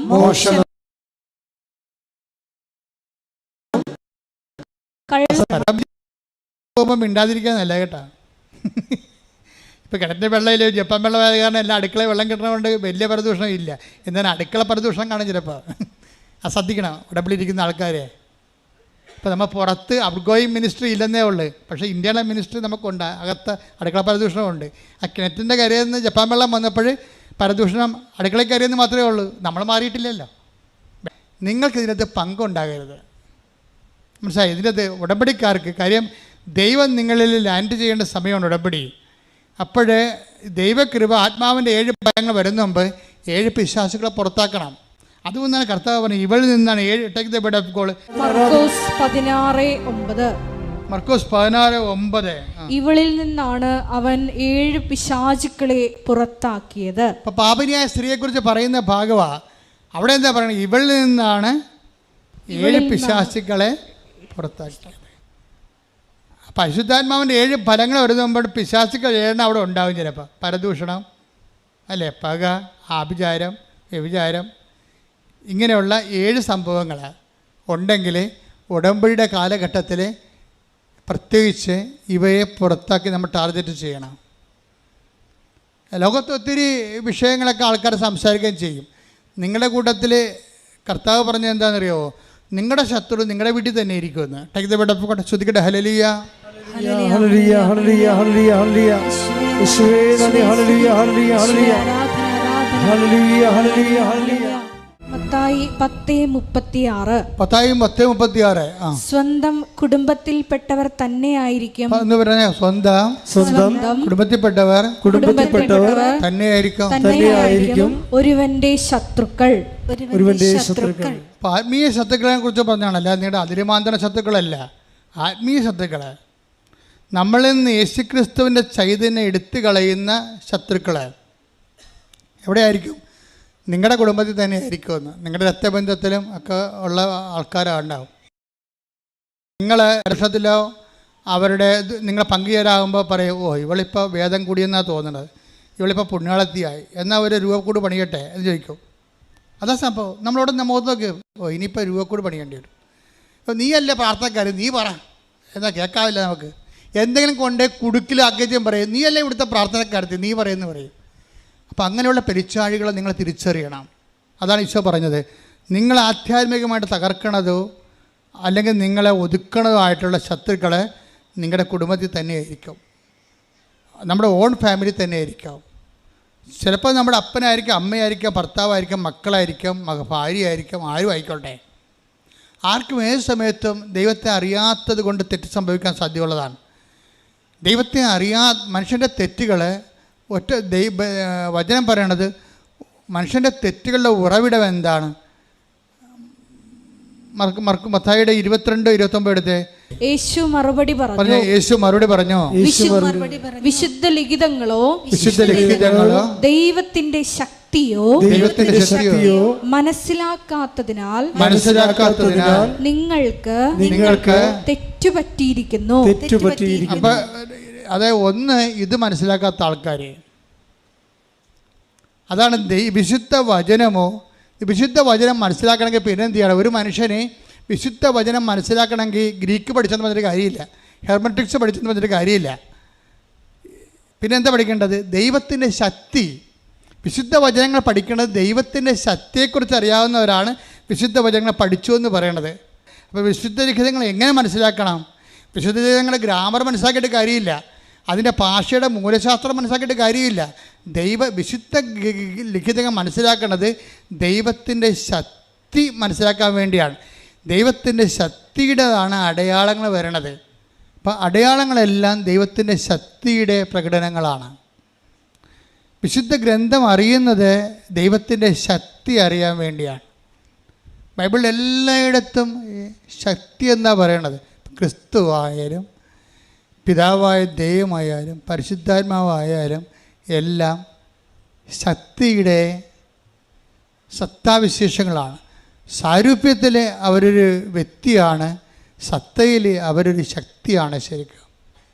അതുകൊണ്ടാണ് ദൈവത്തിൻ്റെ ജ്ഞാനവും ദൈവത്തിൻ്റെ ശക്തിയുമായി യേശുക്രിസ്തു എന്ന് Colossians 1:24 പറയും. അതേസമയം തന്നെ അതിൻ്റെ ശക്തി നിന്നെ പ്രവർത്തിക്കുമെന്ന് മറിയത്തോടും മാലാഖ പറയണത് പരിശുദ്ധനെക്കുറിച്ചാണ്. ലൂക്ക 1:35. അതുപോലെ തന്നെ മനുഷ്യപുത്രൻ ശക്തിയുടെ വലതുവശത്ത് ഉപവിഷ്ടനാകും എന്ന് ശിഷ്യന്മാരോട് ഈശോ പറയണത് പിതാവായ ദൈവത്തെക്കുറിച്ചാണ്. അതുപോലെ തന്നെ അത് മത്തായി 26-ാം അധ്യായത്തിലെ. അപ്പം ദൈവത്തിൻ്റെ ശക്തി, ഇപ്പം നിങ്ങൾ ഓരോരോ സമയത്ത് നിങ്ങൾക്ക് ലഭിക്കുന്ന ഈ ശക്തിയെയാണ് ദൈവമഹത്വത്തിന് വേണ്ടി പ്രവർത്തിച്ചുകൊണ്ട് നമ്മൾ ഡൗൺലോഡ് ചെയ്തിട്ട് നമ്മുടെ ഉടമ്പടി ഉടക്കുകൾക്ക് നേരെ ഇതിനെ റിലീസ് ചെയ്യിക്കുന്നത്. അപ്പം അതെപ്പോഴും നമ്മൾ ഉടമ്പടിയിൽ വചനം വായിക്കുമ്പോഴും വചനം ചെയ്യുമ്പോഴും അവൻ പറയണ പോലെ ചെയ്യുമ്പോഴും ചെയ്തുകൊണ്ട് സുവിശേഷം പ്രഘോഷിക്കുമ്പോഴും ചെയ്തുകൊണ്ട് വിശ്വാസം കൈമാറുമ്പോഴും ചെയ്തുകൊണ്ട് ഉപയോഗി പ്രവർത്തനം നടത്തുമ്പോഴും ഒക്കെ ഫലത്തിൽ നമ്മൾ ബലം പ്രാപിക്കുകയാണ് ചെയ്യണത്. അപ്പോൾ എവിടെയെങ്കിലും ഉടക്കി നിൽക്കുകയാണ് ഉടമ്പടിയെങ്കിൽ അതിൻ്റെ അർത്ഥം ബലം പ്രാപിക്കൂ, നീ ബലം പ്രാപിക്കൂ എന്നതിൻ്റെ അർത്ഥം. ദൈവസ്നേഹത്തെ ബലം പ്രാപിക്കണം, ദൈവ വിശ്വാസത്തെ ബലം പ്രാപിക്കണം. ബലം പ്രാപിക്കാൻ വേണ്ടി പുതിയ പുതിയ കാര്യങ്ങളിലേക്ക് ദൈവം നിന്നെ വഴി നടത്തുകയും ചെയ്യും. അത് ചില ആൾക്കാർക്ക് സംഭവിക്കണം, ഉടമ്പടി അത് ബേസ്മെൻറ്റിൽ തന്നെ ഇപ്പോൾ 10,000-ത്തോളത്തിലധികം മനുഷ്യർ ഇത് എക്സിക്യൂട്ട് ചെയ്ത് ഇറ്റ് ഈസ് എ പ്രൂവൺ ഫാക്റ്റാണ്, ഓൾറെഡി തെളിയിക്കപ്പെട്ട ഒരു സത്യമാണ്. അപ്പോൾ പിന്നെ നിങ്ങളുടെ ജീവിതത്തിൽ ആ ഉടമ്പടി വർക്കിംഗ് കണ്ടീഷൻ വേണ്ടത് ആകുന്നില്ലെങ്കിൽ അതിൻ്റെ അർത്ഥം ഉടമ്പടി നിങ്ങൾ വേണ്ട വിധത്തിൽ എക്സിക്യൂട്ട് ചെയ്യുന്നില്ല എന്നുള്ളതാണ്. ഉടമ്പടി വേണ്ട വിധത്തിൽ എങ്ങനെ എക്സിക്യൂട്ട് ചെയ്യണമെന്നാണ് അച്ഛൻ ഇപ്പോൾ നിങ്ങളെ പറഞ്ഞു തന്നുകൊണ്ടിരിക്കുന്നത്. ശ്രുതികട്ടെ ഹല്ലേലൂയ ഹല്ലേലൂയ ഹല്ലേലൂയ ഹല്ലേലൂയ ഹല്ലേലൂയ. യേശുവേ നന്ദി. ഹല്ലേലൂയ ഹല്ലേലൂയ ഹല്ലേലൂയ ഹല്ലേലൂയ ഹല്ലേലൂയ ഹല്ലേലൂയ. പ്രഭാഷകൻ 36:6. പ്രഭാഷകൻ 36:6. അടയാളങ്ങളും അത്ഭുതങ്ങളും വീണ്ടും പ്രവർത്തിച്ച്. പറഞ്ഞ അടയാളങ്ങളും അത്ഭുതങ്ങളും വീണ്ടും പ്രവർത്തിച്ച് അങ്ങയുടെ കരബലം പ്രകടമാക്കണമേ. അതാണ് വിഷയം. അതാണ് ഈ ലൂക്ക് നമ്മുടെ നേരത്തെ പറഞ്ഞ മത്തായി 22-29 ദൈവത്തിൻ്റെ വചനവും വചനത്തിൻ്റെ ശക്തിയും അറിയാതെ കൊണ്ട് തെറ്റ് സംഭവിക്കണത്. അപ്പോൾ എപ്പോഴും തെറ്റ് സംഭവിക്കുന്നതിൻ്റെ പിന്നിലുള്ളത് ശക്തിയെക്കുറിച്ച് നമുക്കൊരു തിട്ടമില്ലാത്തത് കൊണ്ടാണ്. ദൈവം എപ്പോഴും അടയാളങ്ങളും വീണ്ടും വീണ്ടും കാണിക്കാൻ തയ്യാറാണ്. അതുകൊണ്ടാണ് പ്രഭാഷകൻ അങ്ങനെ പ്രാർത്ഥിക്കുന്നത്. എന്താണ്? അങ്ങയുടെ അടയാളങ്ങളും അത്ഭുതങ്ങളും വീണ്ടും പ്രവർത്തിച്ച്. അപ്പോൾ വീണ്ടും വീണ്ടും അടയാളം പ്രവർത്തിക്കാൻ ദൈവം തയ്യാറാണ്. അതുകൊണ്ട് തന്നെയാണ് ദൈവം സമാന്തര ഇടപാടുകൾ ഉണ്ടാക്കുന്നത്. എന്താണ്? തൻ്റെ ശക്തി പ്രകടിപ്പിക്കാൻ പറ്റുന്ന രീതിയിലുള്ള പുതിയ സംവിധാനങ്ങളിലേക്ക് ദൈവം പോകുന്നതിൻ്റെ കാരണം എന്താണ്? അടയാളം കണ്ടുകൊണ്ട് ജനക്കൂട്ടത്തിൽ കാണുമ്പോൾ എനിക്ക് അനുകമ്പ തോന്നുന്നു. അതിൻ്റെ കാര്യം അവരിന് ഇടയില്ലാത്ത ആടുകളായി പോയെന്ന്. അതെല്ലാ കാലത്തും തുടരും. ഇടയന്മാർ അവർ ചെയ്യേണ്ട ജോലികൾ ചെയ്തില്ല, അതിന് പകരം അവർക്കിഷ്ടപ്പെട്ട കാര്യങ്ങൾ പഠിച്ചുകൊണ്ട് അതാണ് ദൈവഹിതമെന്നും പറഞ്ഞ് അവർ സ്വയം വിശ്വസിച്ചുകൊണ്ട് അവർ വിഡ്ഢികളുടെ സ്വർഗത്തിൽ താമസിക്കുമ്പോൾ ജനം വീണ്ടും ഇടയില്ലാത്ത ആടുകളെപ്പോലെയാകും, അവർ പരിഭ്രാന്തരാകും. സുവിശേഷം ഒരു ചികിത്സയാണ്. എന്തിനെതിരെയുള്ള ചികിത്സയാണ്? ജനത്തിൻ്റെ ജീവിതത്തിന് മുമ്പിൽ പകച്ചു നിൽക്കുമ്പോണ്ടാകുന്ന പരിഭ്രാന്തിക്ക് ദൈവത്തിൻ്റെ ശക്തിയും സാന്നിധ്യവും പ്രകടമാക്കി കൊടുക്കാനുള്ള വിളിയാണ് സഭയുടെ വിളിയെങ്കിൽ ആ വിളിയുടെ ഏറ്റവും അവസാന രൂപമാണ് കവനൻ്റെ, മരിയൻ കവനൻ്റെ. കൈയടിച്ച് പരമദിവ്യകാരണത്തിന് ഇത്രയും നാൾ പറഞ്ഞു, ഇത്രയും നേരം പറഞ്ഞതിൻ്റെ ഒരു രത്നച്ചുരുക്കമുണ്ട്. എന്നുവെച്ചാൽ കർത്താവ് ചോദിക്കുന്ന ചോദ്യമുണ്ട്. നിങ്ങൾക്കെതിരെ 20,000 പേരുമായിട്ട് വരുന്ന പടയാളികളോട് നിങ്ങളുടെ 10,000 പേരെ കൊണ്ട് ചേർത്ത് നിൽക്കാൻ കഴിയുമോ? അപ്പം നമ്മുടെ മെറിറ്റിനെ കുറിച്ചാണ് സംസാരിക്കുന്നത്. എങ്ങനെയാണ് നമ്മൾ ഗ്രേസിലേക്ക് അപ്ലോഡ് ചെയ്യേണ്ടതെന്ന് പറയുകയാണ്. ലൂക്കാ 14:31. 20,000 ഭടന്മാരോട് കൂടെ പറഞ്ഞ 20,000 ഭടന്മാരുടെ കൂടെ തനിക്കെതിരെ വരുന്നവനെ 10,000 കൊണ്ട് നേരിടാൻ സാധിക്കുമോ എന്ന് ആദ്യമേ ആലോചിക്കാതെ മറ്റൊരു രാജാവിനോട് യുദ്ധത്തിന് പോകുന്ന ഏത് രാജാവാണുള്ളത്? അത് സാധ്യമല്ലെങ്കിൽ അവൻ ദൂരത്തായിരിക്കുമ്പോൾ തന്നെ ദൂതന്മാരെ അയച്ച് സമാധാനത്തിന് അപേക്ഷിക്കും. അതായത് എപ്പോഴും നമ്മൾ ശ്രദ്ധിക്കുക, നമ്മളുടെ ഒരു കഴിവ് അതാണ്. നമ്മുടെ 10,000 നമുക്കുള്ളത്. ഇപ്പം ഇതെല്ലാം ഈ ടൈപ്പ് പാർട്ടിയാണ്. പരീക്ഷ ആയാലും ശരി, മിനി ആയാലും ശരി, സ്വാതി ആയാലും ശരി, അവരുടെ ജീവിത പ്രശ്നങ്ങൾ 20,000-ൻ്റെതാണ് അവരഭിമുഖീകരിക്കുന്നത്. അവർക്കെതിരെ വരുന്ന ജീവിതത്തിൻ്റെ പ്രഷർ അത്രയുണ്ട്. പക്ഷേ ഇവരുടെ കയ്യിൽ അതില്ല. ഇവിടെ കയ്യിൽ എന്താ ഉള്ളത്? 10,000 ഉള്ളൂ. 10,000 പോലും ഇല്ല ഭാഗത്തുങ്ങളുടെ കയ്യിൽ. 10 പോയി 100 ഉള്ളൂ. അപ്പോഴെന്താ ചെയ്യേണ്ടതെന്ന് വെച്ച് കഴിഞ്ഞാൽ, ഇതിനെ എങ്ങനെ ഒരു 20,000 പേരോട് ഏറ്റുമുട്ടാൻ എങ്ങനെ നമ്മളെ എംപവർ ചെയ്യാൻ പറ്റുമെന്നാണ് ഉടമ്പടി ആലോചിക്കുന്നത്. ഈ അലീഷ എങ്ങനെ അത് ക്രാക്ക് ചെയ്തത്, മിനി എങ്ങനെ ക്രാക്ക് ചെയ്തത്, സ്വാതി എങ്ങനെ ക്രാക്ക് ചെയ്തത്, ഇവിടെ 20,000 ഇവർക്കുണ്ടായിരുന്ന 10,000-നെ ഇവർക്കെതിരെ വന്ന 20,000-നെതിരെ 40,000 ഉയർത്തി. ഇവിടെ കൃപ വർദ്ധിച്ചു. ഉടമ്പടി അത് ആക്ടിവേറ്റ് ചെയ്യുമ്പോഴൊക്കെ നിങ്ങളുടെ ബലം വർദ്ധിച്ചുകൊണ്ടിരിക്കും.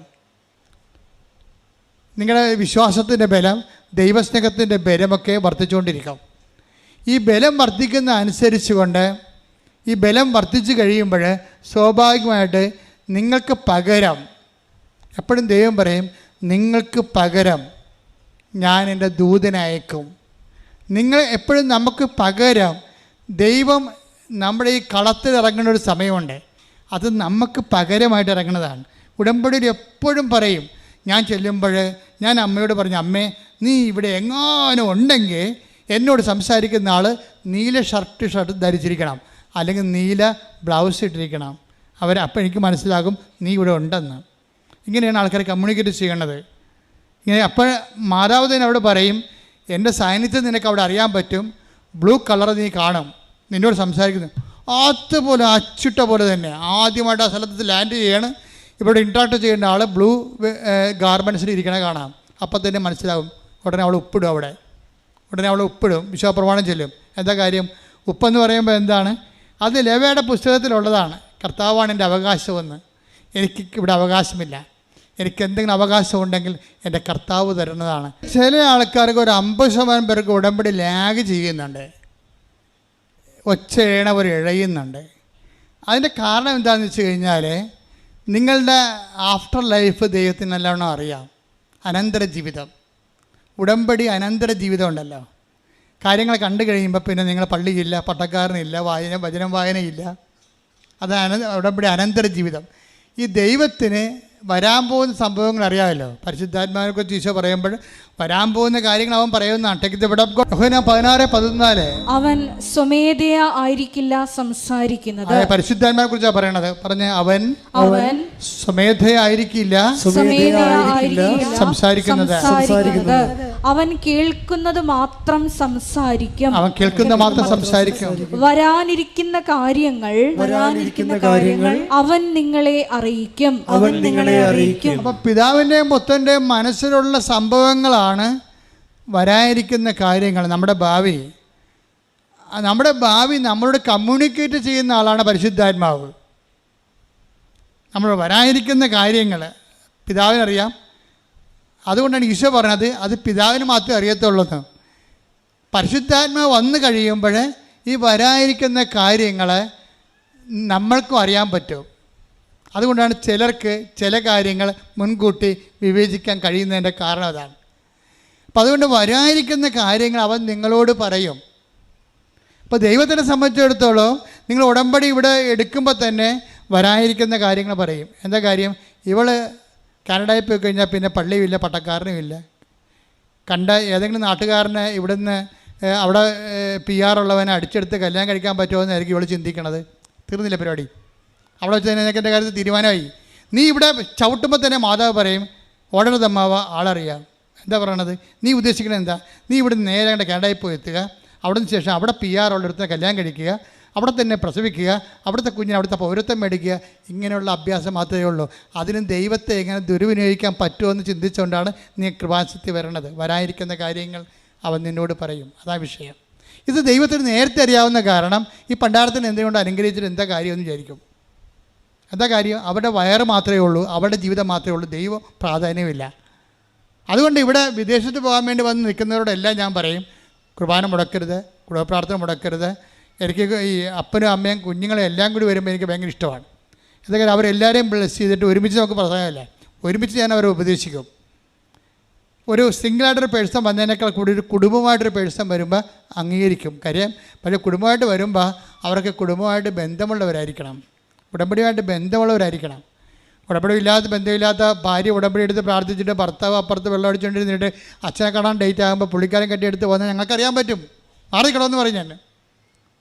കാര്യം അയാൾക്കറിയാം അയാൾ ഇതിൻ്റെ ഓഹരിയില്ലാത്ത ആളാണ്. അപ്പോൾ അതിനറിയാം ചുമ്മാ തലേ തുണിയിട്ട് വന്ന് അടിച്ചു മാറ്റാൻ നോക്കുകയാണ്. അതല്ല, നമുക്ക് ആൾക്കാരെ കാണുമ്പോൾ അറിയാം കറക്റ്റും കർത്താവിൻ്റെ ലെവലിലാണ് അത് പോണത്. ഇനി ചില ആൾക്കാർക്കുണ്ട് ഒരു അനുഗ്രഹം മേടിച്ച് കിട്ടിയാൽ പിന്നെ ജീവിതം കർപ്പീകരിക്കാൻ വേണ്ടി ദൈവത്തോട് ഓപ്പൺനെസ് ഉള്ളവരുണ്ട്. അവരെ കാണുമ്പോൾ നമുക്കറിയാൻ പറ്റും. അവരെ ഞാൻ വിളിപ്പിക്കും ഇങ്ങോട്ട്, ഇനി നിൻ്റെ ഭർത്താവ് വന്നിട്ടില്ലേ വരാൻ പറയും.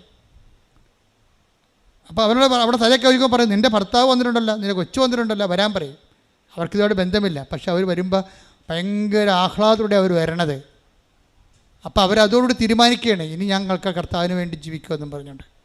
ഇതൊരു കൃത്യമായിട്ട് നമ്മൾ ദൈവത്തിലേക്കുള്ള ഒരു തിരിച്ചുവരവും ഒരുമിച്ച് ദൈവവുമായിട്ടുള്ള ജീവിതവുമാണ്. ഞാൻ നിങ്ങളോട് എന്താ പറയണമെന്ന് വെച്ച് കഴിഞ്ഞാൽ, ഇങ്ങനെ ഒരു ലെവലിലേക്ക് നിങ്ങൾ ആദ്യമേ വരുമ്പോൾ തന്നെ നിങ്ങൾ ദൈവത്തിന് നിങ്ങളെക്കുറിച്ച് അറിയാൻ പറ്റും. നിങ്ങളുടെ അനന്തരം ഉടമ്പടി അനന്തര ജീവിതത്തെക്കുറിച്ച് അറിയാൻ പറ്റും. അതുകൊണ്ട് ഇപ്പം തന്നെ നിങ്ങൾ മുൻകൂർ ജാമ്യം എടുക്കണം. അപ്പോൾ കർത്താവ് പറഞ്ഞ അതാണ്, നിനക്ക് തോൽപ്പിക്കാം, നീ തോക്കുമെന്ന് കണ്ടാൽ മുൻകൂട്ടി ചെന്ന് അവനുമായിട്ട് അനുരഞ്ജനപ്പെടണമെന്ന്. അതുപോലെ തന്നെ നീ ഈ വിഷയത്തിൽ നാളെ പിഴച്ചു പോകുമെന്ന് കണ്ടു കഴിഞ്ഞാൽ ആദ്യമേ തന്നെ കർത്താവുമായിട്ട് അനുരഞ്ജനപ്പെടണം. കർത്താവേ, ഞാൻ വീഴാതിരിക്കാൻ എന്നെ താങ്ങണം, എനിക്ക് സത്യസന്ധമായിട്ട് ജീവിക്കാൻ ആഗ്രഹമുണ്ട്, നീ എന്നെ സഹായിക്കണമെന്ന് ആത്മാർത്ഥത്തോട് പറഞ്ഞാൽ കർത്താവ് നിന്നെ സഹായിക്കും. പക്ഷേ അതേസമയം നമ്മൾ ശ്രദ്ധിക്കേണ്ട കാര്യം, ഉടമ്പടി അനന്തര ജീവിതം ഉടമ്പടിയുടെ സമയത്ത് പ്രധാനപ്പെട്ട കാര്യമാണ്. കാര്യം നീ ഒരു കാര്യവും കണ്ടിട്ട് പിന്നെ ഉടമ്പടിയൊക്കെ വലിയ പാടല്ലേ ജീവിക്കാൻ, ആർക്കൊണ്ട് പറ്റുമെന്നൊക്കെ പറഞ്ഞുകൊണ്ടിരിക്കും. ചിലർ കഠിനമാണെന്നൊക്കെ പറയും. അവർക്ക് ചിലപ്പോൾ കഠിനമായിരിക്കും, കഠിനമല്ലെന്ന്. കാര്യം അവരുടെ ജീവിതം അങ്ങനെ വഴിപിഴച്ച ജീവിതമായിരിക്കും ചിലപ്പോൾ. ഇപ്പോൾ ഒരു ആവശ്യം വന്നപ്പോൾ മാത്രം ദൈവത്തിലേക്ക് വന്നിട്ട് വല്ലതും ഒക്കണമെങ്കിൽ ഒക്കട്ടെന്ന് വിചാരിച്ചുകൊണ്ടുള്ള ഒരു അഭ്യാസമായിരിക്കും നടത്തുന്നത്. പക്ഷെ അവർക്കും ഒരു അവസരം ദൈവം തരികയാണ്. അനുഗ്രഹം ലഭിച്ചു കഴിഞ്ഞാൽ പിന്നെ കൃപയിൽ നിൽക്കാൻ ഇതൊരു അവസരമാണ് നിങ്ങൾക്ക്. കർത്താവ് എന്നെ നിലനിർത്തി തരണമെന്ന് നിങ്ങളെ പ്രാർത്ഥിക്കണം. നിലനിർത്തി ഈ അരൂപിയിൽ നിലനിർത്തി തരണമെന്ന് പ്രാർത്ഥിക്കണം. അല്ലെങ്കിൽ ഉള്ള കുഴപ്പം എന്താ നിങ്ങൾക്കറിയാവോ? ഒരുത്തൻ ഒരിക്കൽ രക്ഷപ്പെട്ട് കഴിഞ്ഞാൽ വീണ്ടും അവൻ പഴയ അവസ്ഥയിലേക്ക് ഉടമ്പടി എടുത്തു, നിങ്ങൾ ഉടമ്പടി കൃപയിലേക്ക് വന്നു, വീണ്ടും നിങ്ങൾ വീണു പോയാൽ എബ്രായർ 6:4 ഒരിക്കൽ പ്രകാശം ലഭിക്കുകയും ഒരിക്കൽ പ്രകാശം ലഭിക്കുകയും സ്വർഗീയ സമ്മാനം ആസ്വദിച്ചറിയുകയും പരിശുദ്ധാത്മാവിൽ പങ്കുകാരാവുകയും ദൈവവചനത്തിന്റെ നന്മയും വരാനിരിക്കുന്ന യുഗത്തിന്റെ ശക്തിയും ചെയ്തവർ വീണു പോവുകയാണെങ്കിൽ അവരെ അനുതാപത്തിലേക്ക് പുനരാനയിക്കുക അസാധ്യമാണ്. ഉടമ്പടി ജീവിതത്തിന് ശേഷം അനുഗ്രഹം കിട്ടി അഭിഷേകം ലഭിച്ചതിന് ശേഷം വീണ്ടും അളിയാൻ പറഞ്ഞ് ആഘോഷിക്കാൻ പറഞ്ഞ് അങ്ങനെ ആഘോഷിക്കാൻ പോയാൽ പിന്നെ തിരിച്ചു വരാൻ പിന്നെ ഉടമ്പടി എടുത്ത് വിജയിക്കത്തില്ല. അതാണ് വിഷയം. അവനെ പട്ടി എന്നൊക്കെ വിളിക്കണം ദൈവം, പട്ടി, പന്നി എന്നൊക്കെ വിളിക്കണം. ഉടമ്പടി എടുത്തതിന് ശേഷം അവൻ വിശുദ്ധി പ്രാപിച്ചു, ദൈവത്തിൻ്റെ കൃപ മനസ്സിലാക്കിയ ശേഷം വീണ്ടും ഏതെങ്കിലും തരത്തിൽ കുരുങ്ങിപ്പോവുകയാണെങ്കിൽ, അവൻ്റെ ജഡികമായ മോഹങ്ങളെ കുരുങ്ങിപ്പോവുകയാണെങ്കിൽ അവന് ദൈവം വിളിക്കണത് പന്നി എന്നാണ്, അല്ലെ പട്ടി എന്നാണ്. അപ്പോൾ അതൊക്കെ മനസ്സിലായില്ലേ? കുളിച്ച പന്നി ചെളി കിടന്ന് വീണ്ടും ഉരുളുന്നു, പട്ടി ഛർദ്ദിച്ച് തന്നെ പിന്നെയും തിന്നുന്നു. കണ്ടാ, ആ പഴയ മ്ലേച്ഛത വീണ്ടും അവൻ തിന്നണമെന്നാണ് പറയണത്. നായി ഛർദ്ദിച്ചത് തന്നെ വീണ്ടും ഭക്ഷിക്കുന്നു. ഉടമ്പടി ഉഴപ്പിയിട്ട് പിന്നെ പഴയ ജീവിതത്തിലേക്ക് പോയി കഴിഞ്ഞാൽ വിളിക്കണ വിളിയാണ് ആരും നായായി, പിന്നെ പട്ടിയായി. പട്ടി ഛർദ്ദിച്ചത് തന്നെ വീണ്ടും ഭക്ഷിക്കുന്നു. പഴയ അഴുക്ക് കെട്ട ജീവിതത്തിലേക്ക് പോവുകയാണ്, വീണ്ടും ഭക്ഷിക്കുന്നു. കുളിച്ച പന്നി ചെളിക്കുണ്ടിൽ വീണ്ടും ഉരുളുന്നു എന്ന പഴമൊഴി അവരെ സംബന്ധിച്ച് ശരിയാണ്.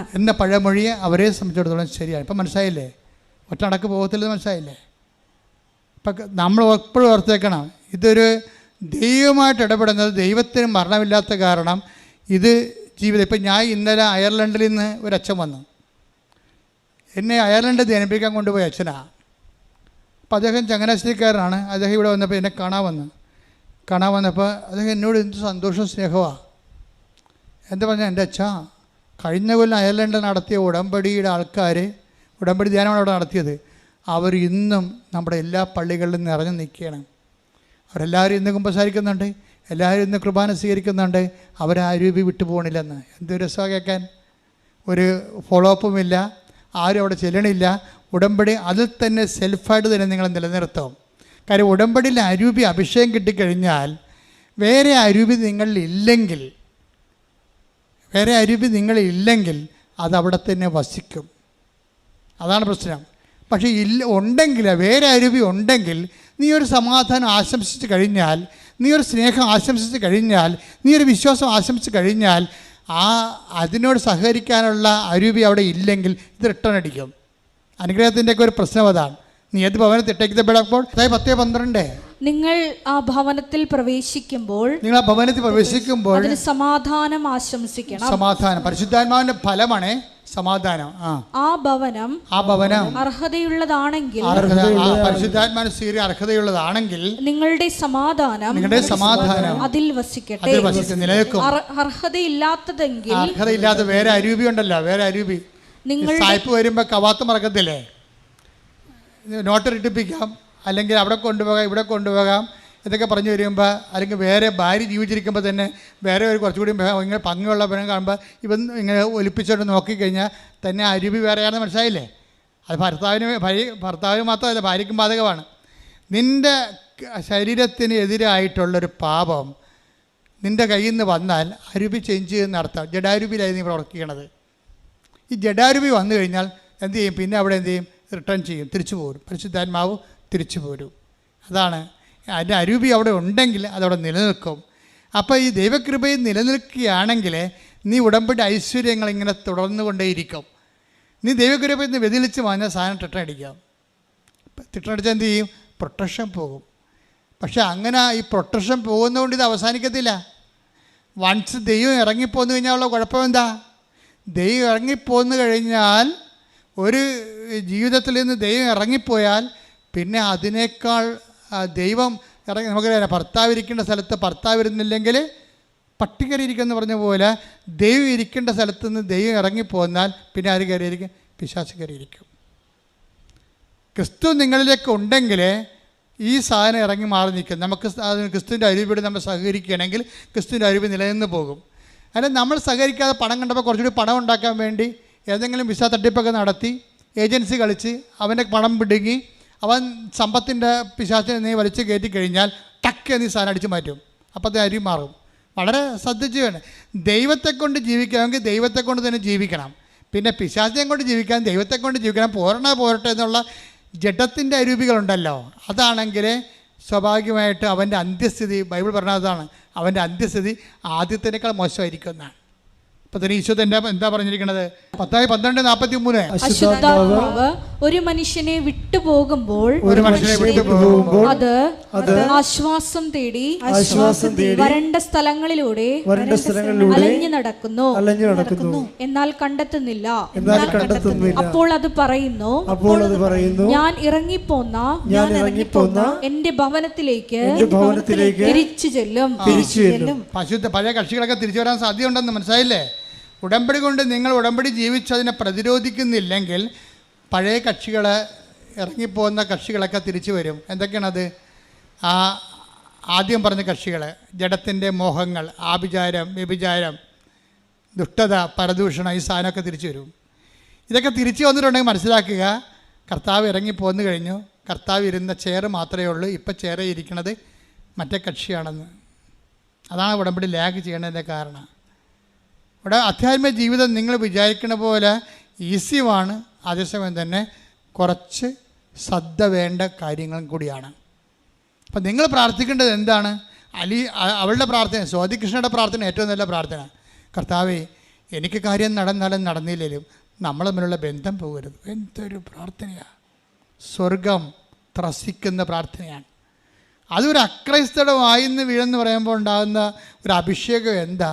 ഒരു ഒന്നൊന്നര അഭിഷേകം ദൈവം എല്ലാവർക്കും ഓഹരിയാക്കുകയാണ് ഉടമ്പടിയിലൂടെ. കൈയടിക്കട്ടെ, ശ്രദ്ധിക്കട്ടെ. ഹല്ലേലൂയ. കൈകൾ നെഞ്ചത്ത്, ഇടത് കൈ നെഞ്ചത്ത്, വലത് കൈ ശിരസ്സിന് വെച്ചുകൊണ്ടാണ് നമ്മൾ പ്രാർത്ഥിക്കുന്നത്. ഓൺലൈനിലുള്ള എൻ്റെ സഹോദരങ്ങൾ ഇതുപോലെ ചെയ്യേണ്ടതാണ്. ഈ പ്രാർത്ഥന ഏത് കാലത്ത് കേട്ടാലും അതുപോലെ ചെയ്യണം. ഉടമ്പടി ധ്യാനം അതിനാധിഷ്ഠിതവും ഉടമ്പടി അടിസ്ഥാനപരമായത് കാരണം ഏത് കാലത്തും വർക്കൗട്ട് ചെയ്യരുത്. നീ അതിൽ വിശ്വാസവും ദൈവസ്നേഹവും അർപ്പിച്ചാൽ മതി. രോഗങ്ങളുടെ മേലും ജീവിത പ്രാരാബ്ധങ്ങളുടെ മേലും സമാശ്വാസം പ്രാപിക്കാനുള്ള പ്രാർത്ഥനയുടെ സമയമാണ്. എല്ലാവരും സ്തുതിക്കട്ടെ, ഇടിമുഴക്കം പോലെ സ്തുതിക്കട്ടെ. കർത്താവേ, നിന്റെ ഉന്നതമായ നാമത്തിന് സ്വന്തം ചെയ്യുന്നു. കർത്താവേ, നിന്റെ വിശുദ്ധ പൗരോഹിത്യത്തെ മഹത്വപ്പെടുത്തണമേ. കർത്താവേ, സഭയിലുള്ള സാന്നിധ്യം പ്രകടമാക്കണം. 38 വർഷം ഞാൻ അർപ്പിച്ച കൃപാനയുടെ യോഗ്യതയാണ്. കൃപാസ്ഥാനത്താറെ ജീവനോടെ പ്രത്യക്ഷപ്പെട്ട പരിശുദ്ധ അമ്മയുടെ മാധ്യസ്ഥത്തിലെ ഈ അൾത്താരയിൽ നടന്നിട്ടുള്ള 10,000 ആരാധനയുടെ ശക്തിയാൽ കർത്താവേ, നിന്റെ ഉന്നതമായ നാമത്തിൽ അടയാളം കാണിക്കണമേ. അങ്ങനെ ഉന്നതമായ കരബലത്താൽ അടയാളം കാണിക്കണമേ.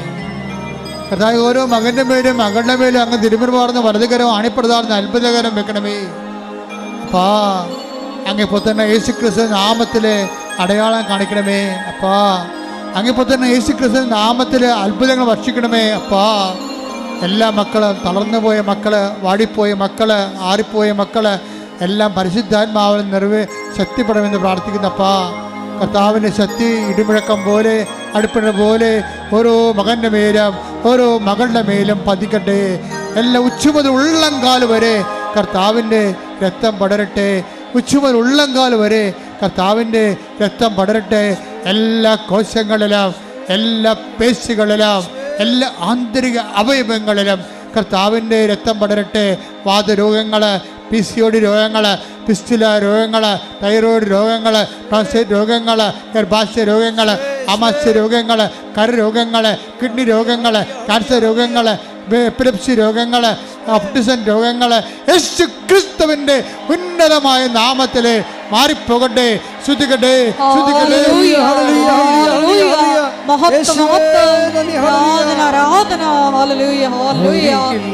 എല്ലാ രോഗങ്ങളും സുഖപ്പെടുത്തിക്കൊണ്ട് നാമത്തെ ആരാധനയിലൂടെ വീണ്ടും മഹത്വപ്പെടുത്തണമേ. ഒരുമിച്ച് സദയം തുടരേ സുഖമായി എൻ്റെ ഉള്ളം. കൈകൾ കൂപ്പുക. മക്കളില്ലാത്ത ദമ്പതികൾക്ക് വേണ്ടി പ്രാർത്ഥിക്കാൻ പോകുന്ന ഗർഭിണികളായ മക്കൾക്ക് വേണ്ടി പ്രാർത്ഥിക്കാൻ പോകുന്നു. ഗർഭാശയത്തിൽ തകരാറുള്ള മക്കള്, സിസ്റ്റുള്ള മക്കള്, ഗർഭാശയത്തിൽ ലിക്വിഡ് കൂടുതലായിട്ടുള്ള മക്കള്,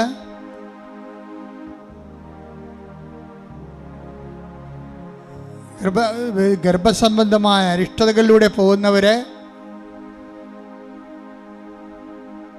അവരെല്ലാവരെയും പരിശുദ്ധ അമ്മയുടെ മാധ്യസ്ഥത്തിൽ ഈശോ കേൾപ്പിക്കുന്ന സമയമാണ്. വ്യത്യസ്തങ്ങളായ രോഗങ്ങൾക്ക് ചികിത്സയിലിരിക്കുന്നവര്, അവരെല്ലാം പരിശുദ്ധ ഈ ആൾത്താരെ നടന്ന 10,000-കണക്കിന് ഉടമ്പടിയുടെ പിൻബലത്താലാണ് അവർക്ക് വേണ്ടി പ്രാർത്ഥിക്കുന്നത്. അന്യരാജ്യങ്ങളിൽ അകപ്പെട്ടിരിക്കുന്നവര്, വിസ നഷ്ടപ്പെട്ടവര്, കയറിപ്പോരേണ്ടി വരണവര്, കേസിൽ അകപ്പെട്ടിരിക്കുന്നവര്, ജപ്തി നടപടിക്കാര്, സ്ഥലം വിൽക്കാൻ ആഗ്രഹിക്കുന്നവര്, ഭവനരഹിതര്, കുടുംബ കോടതിയിൽ കേസുമായിട്ടിരിക്കുന്നവര്, പിരിഞ്ഞു പോകുന്നവര്, തിരിച്ചു വരാൻ ആഗ്രഹിക്കുന്നവര്, വിവാഹത്തിലുണ്ടാകുന്ന എല്ലാ തടസ്സങ്ങളിലും വിഷമിക്കുന്നവര് എല്ലാവരും സമർപ്പിച്ചുകൊണ്ട് പ്രാർത്ഥിക്കുന്ന സമയമാണ്.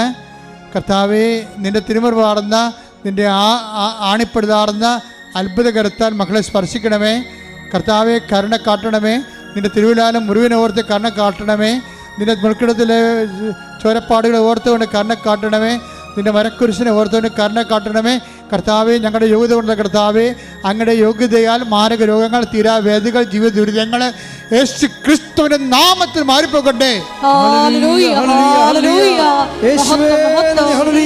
എല്ലാ ജീവിത ദുരിതങ്ങളും മാറിപ്പോയിക്കൊണ്ട് ആരാധനയിലൂടെ വീണ്ടും വീണ്ടും മഹത്വപ്പെടുത്തണമേ.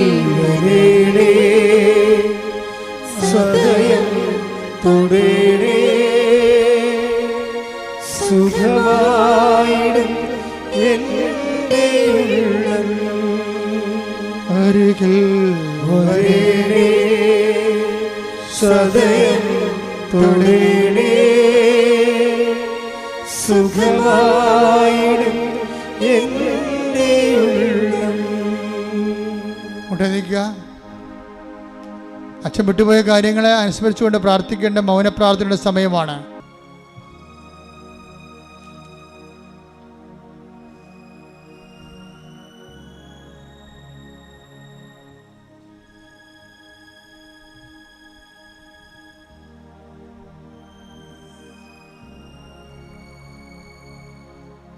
ആശീർവാദം. ഒരിക്കൽ കൂടി മരിയൻ ഉടമ്പടിയിൽ സമർപ്പിച്ചിരിക്കുന്ന എല്ലാ വിഷയങ്ങളും ദൈവമാതാവിൻ്റെ മധ്യസ്ഥയിൽ ദിവ്യകാരുണ്യ സന്നിധിയിൽ സമർപ്പിച്ച് നമുക്കൊരു നിമിഷം മൗനമായിട്ട് പ്രാർത്ഥിക്കാം.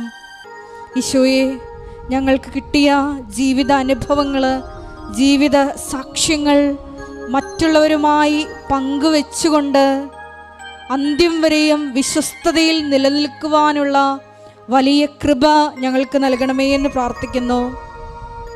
സാക്ഷ്യ ജീവിതവും പ്രേക്ഷിത പ്രവർത്തനവുമെല്ലാം ഈശോയെ, ഞങ്ങളുടെ സമ്പത്ത് പങ്കുവയ്ക്കുന്നതിനേക്കാൾ അപ്പുറം ഞങ്ങൾക്കുള്ള കഴിവുകളും സമയങ്ങളും അത് ആവശ്യമുള്ളവരുമായിട്ട് പങ്കുവയ്ക്കുക എന്നതുകൂടിയാണെന്നുള്ള വലിയ വചന വിചിന്തനത്തിന് ഞങ്ങൾ നന്ദി പറയുന്നു.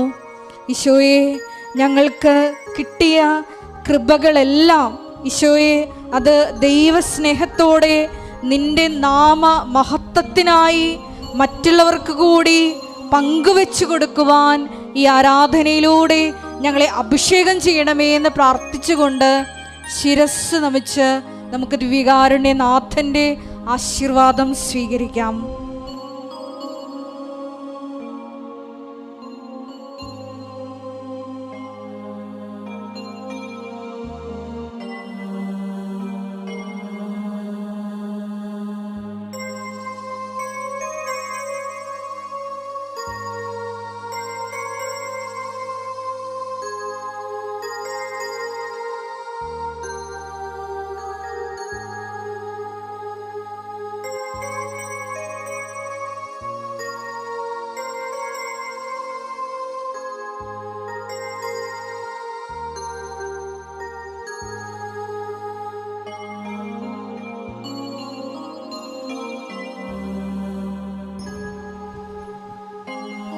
പരിശുദ്ധ പരമമാ ദിവ്യകാരുണ്യമേ, എന്നുമെന്നും അങ്ങേക്കാരാധന. പരിശുദ്ധ പരമമാ ദിവ്യകാരുണ്യമേ, എന്നുമെന്നും അങ്ങേക്കാരാധന. പരിശുദ്ധ പരമമാ